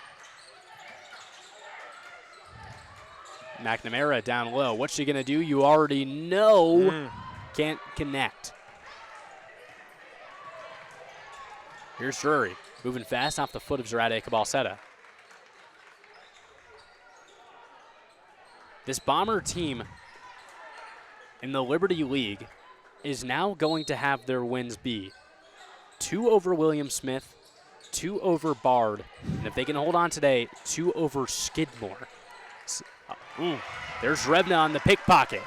Down to the right side. Let's go slow-mo, smooth. Can't find it. Maybe needed to go a step slower. And again, that's what we were talking about earlier. It's the simple shots. And you obviously see Drevna's very frustrated by that because that's very uncommon for her. She's usually easily making that. Luckily, though, you're up 55-36. You see the replay right here. That's a great steal from Drevna, and there's no one ahead of her. She has a simple path and just not enough power on that almost, it seems. It seems that maybe she's tired from all the running, which makes sense because of how physical the game is. Well, now here's Bowen putting on the track cleats. Pump fake. Oh, wow. Bombers go flying. She gets the 2.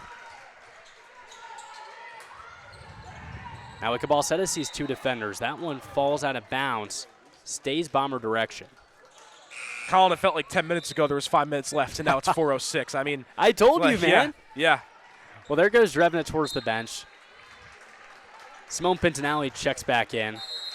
There's a timeout on the floor, and that gives us a great opportunity to send it down to our friend Johnny Lisi. Johnny, can we hear you this time?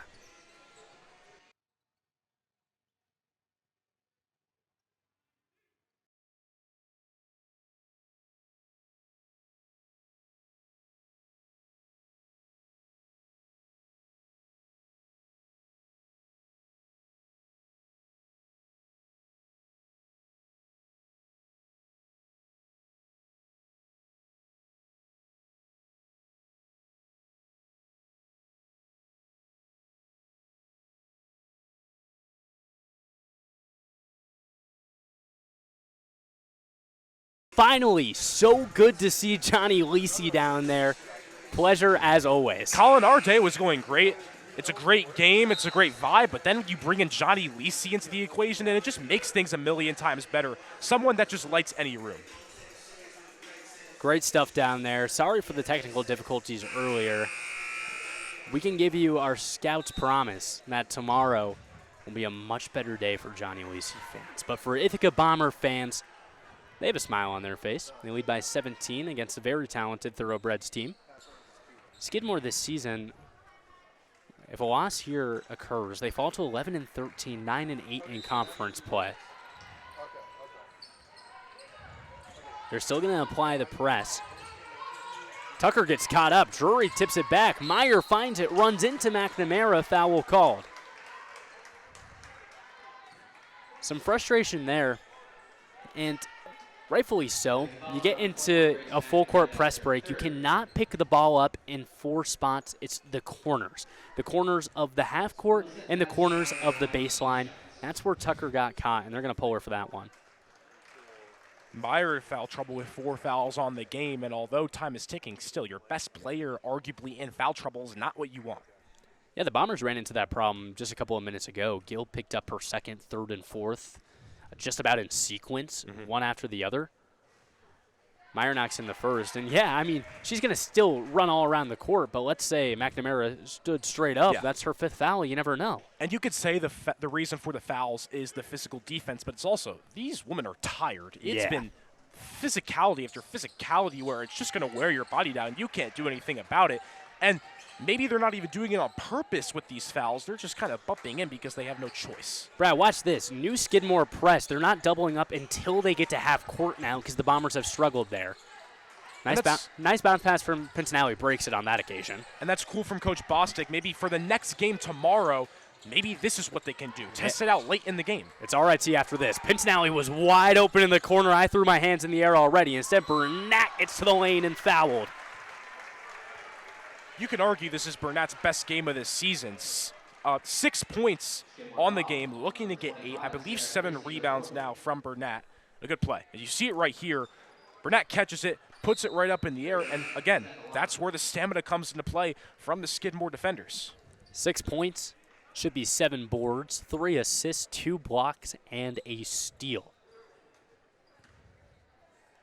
Mary Burnett in just her sophomore year. She's a 6-foot-tall forward. I talked about being top 10 in Liberty League blocks, but she's top 25 in steals as well. She's a defensive engine. The offensive numbers, it's 3 and 3 for points and boards, but if she can start being a little bit more efficient on that end, you already know the defense is well above par. She cashes in, puts the Bombers up 17. Martinez gives it up to Schneider. It's Drury on the far side. Meyer gets a touch before it goes back to Bowen. Drury gets shaken off. 9 seconds on the shot clock. Crossover, driving on Burnett. Swat, get it out of here.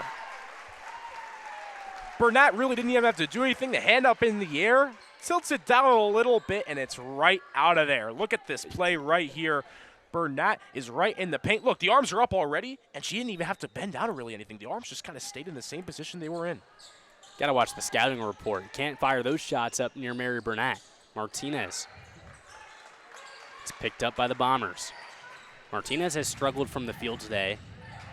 Now 1 for 11. Drevna thinks about a 3. Burnett fouled on the ground. Goes against Audrey Bowen. A chance for double-digit points for Mary Burnett on the game. Going to be hard with only 2:52 left, but could be looking at a double-double situation here. McNamara already got hers, her first of the season. Burnett would be happy to pick it up here. First free throw, no good. So she stands at 8-6, and of course the 3 major blocks for the sophomore. Some really good stuff, and the forward play of Skidmore had been so dominant coming into this one. Coach Raymond says you can't single out just one of them. You have to pay attention to every single forward they have to offer. Mary Burnett's done a good job marking up.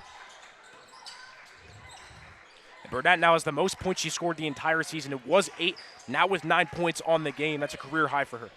Career high for a lot of Bombers in multiple categories. It's been real good stuff, especially in the second half. The Bombers with 32 of their 58 in half number 2. Zarida had a chance to save it, but Ichabod Settle will hit the baseline. Was going for it, and then halfway through, I think she realized there is no way, and then she just settled down and was like, yeah, I'm just going to take it out of bounds. A business decision. Let's look back. In the first quarter, Bombers outscore Skidmore 15-10. Then the second, it's 11-7. Then it's 20-13 in the third. Here in the fourth, 12-10. Schneider goes low, swings it around, and one opportunity. It's 9 points on the game now. One's going to go against Severino, who went on the way up. Severino, the senior, full-time starter for this team. Not known to get too many bucks off on the offensive end, but that was pretty smooth there. She'll hit the line for the and one, or free throw. It's 4 points for her now, excuse me. Free throw is no good.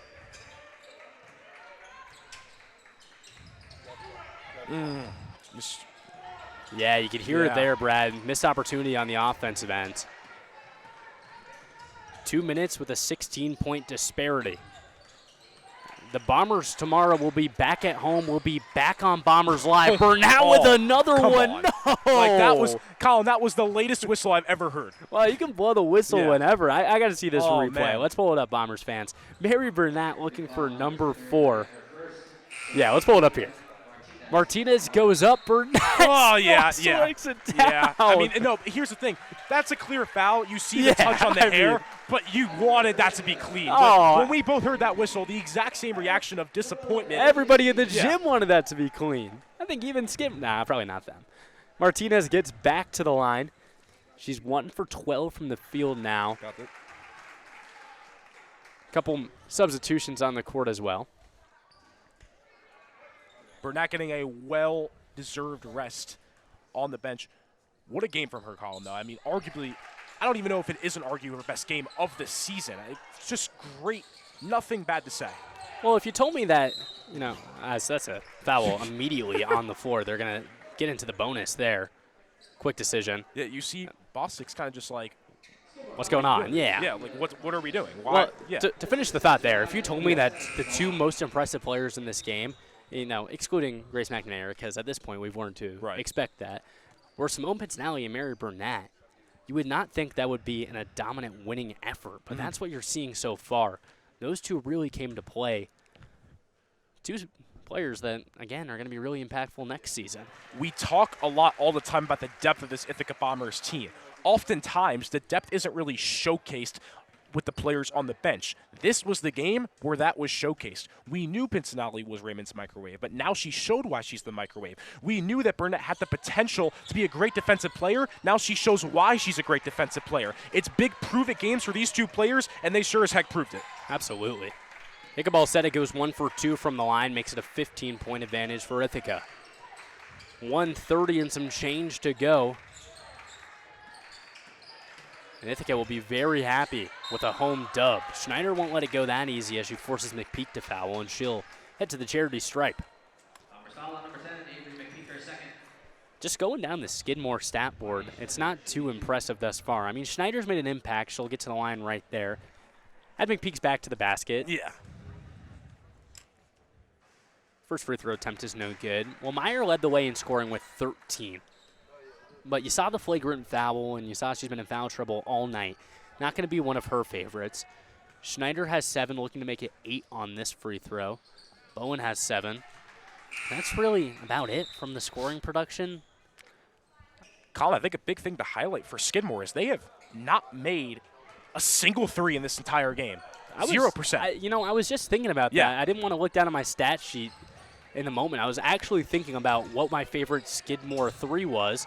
There is none. If I had a highlight call, but yeah, we haven't seen it so far. So that's kind of been overlooked because there's been so much going on in this game to talk about where you don't really think about the fact that Skidmore hasn't taken any 3s. They've attempted 6 of them, but none of them had really fallen. They haven't tried to do it. They're not really a lot of confidence there. Skidmore only shoots less than 5 threes a game. They'll fair. go a couple games without making them. Make a ball. Seta wants it. Good golly, Miss Molly. Ichabod said is not done. Your weather forecast is hot, red hot from 3. You're not going to see any rain. You're not going to see any lightning either. I don't know. It was raining down to me, a little teardrop, but I see the way you think. 17 points could be Skidmore's last offensive try. McPeak goes down low. Drury gets fouled. She'll hit the free throw line in the bonus. If it's going to rain, it's going to rain money from 3, not the water that we expect. Megan Drury, the freshman, gets to the line. Ithaca College in a championship rematch coming up tomorrow on Bombers Live. After this game, don't go anywhere. You got your 3 favorite guys at the desk. I'm talking Ethan Lefebvre. I'm talking Nikita Lohman. And, of course, I'm talking Max Raymond. But after this as well, our 2 good friends, Devin Jarvis, Jack Behan. They have the men's game covered. That's going to be another heater. That's an Ithaca team fighting for a playoff spot. If you guys thought we were charismatic, wait till you see Jack Behan because that guy is phenomenal. Oh, man. Got a whole lot of love for Jack Behan. This Bombers team is going to have a whole lot of love when they look back on film tomorrow for this. We'll see if they even attempt a shot here. Doesn't really matter if you do or you don't. Olivia Stevens checked into the game and got some run as well. 4 players in double-digit scoring today goes to show Everyone's passed the rock today. It's a team effort from Ithaca and something you want to see. Come on. McPeak with the mid-range. We'll see if Skidmore comes back with a jumper for themselves. Drury goes down low, driving on Olivia Stevens. Pass down to Bowen. Ichabod with the steal. Add it to the stat sheet and add it to the box score. It's a Bomber W. Much needed for the morale of this team that was sinking. Now they are rising.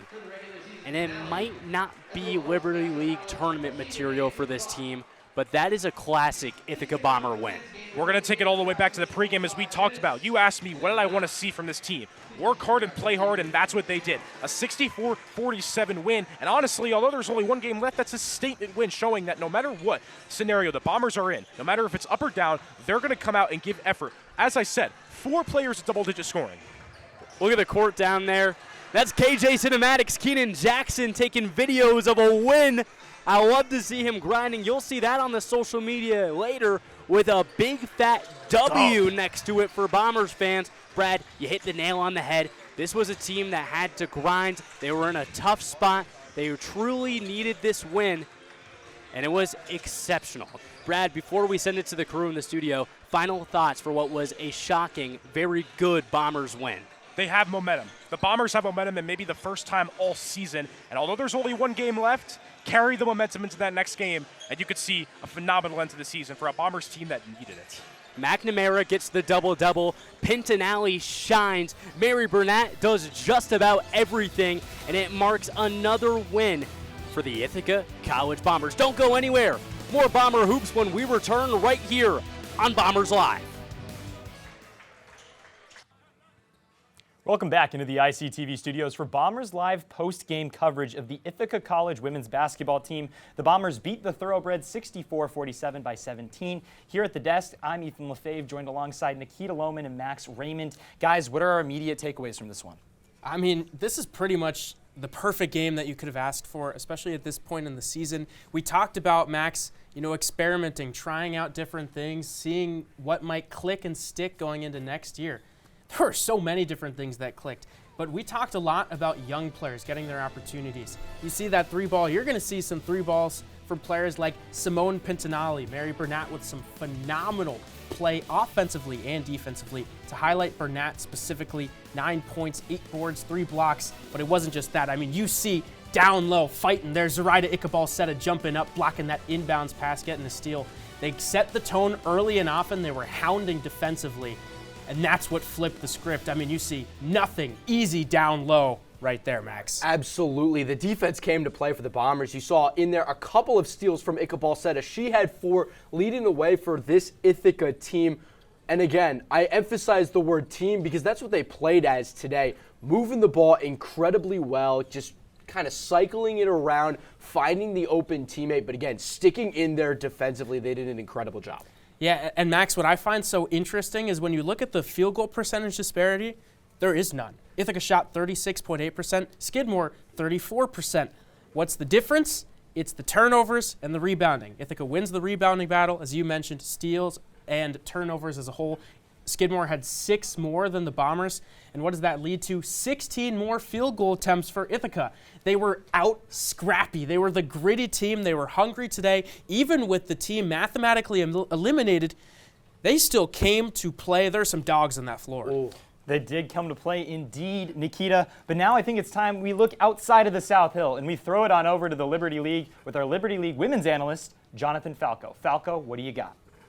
Well, thank you, Ethan, but all I know is that my Liberty League picks are cooked. I got 2 games wrong today, but regardless, another fast-paced, high-stakes today of Liberty League action has come to a close. But let's take one last look around the Liberty League. And we start with a second-half comeback as the St. Lawrence Saints stun the Engineers and my picks for the day, coming back from a 5-point halftime deficit and taking the win 69-62. How about Jackie Malley dropping a big 26 points, igniting the Saints' offense against a top-tier defense? The Saints take a crack at the #1 seed in the conference in Union tomorrow. In what was a back-and-forth matchup through all 4 quarters, Vassar escapes with a victory over William Smith, 53-51. While the Herons gave the Brewers a run for their money, it was Maureen Regan who led her offense to give the Brewers their first win since February 6th. I think the RIT Tigers have been listening to some Florida Georgia Line these past few weeks because they rolled the windows down and cruised past the Bard College Raptors 58-43. Sydney Pearson driving a brand new Chevy with a lift kit through the paint, scoring 12 points without even shooting a three-pointer. And lastly, the Garnet Chargers of Union beating the Clarkson Golden Knights, turning up the dial in the second half, beating them 70-65. That's all from me. I'm going to send it back to the guys at the desk. Ethan, what do you got? A lot of fun Liberty League games that looked like Falco, but here back on the South Hill, that is all the time we got for our women's post-game show here at Bombers Live. I'm joined at the desk alongside Nikita Lohman, Max Raymond. I'm Ethan Lefebvre. Jonathan Falco is with us earlier.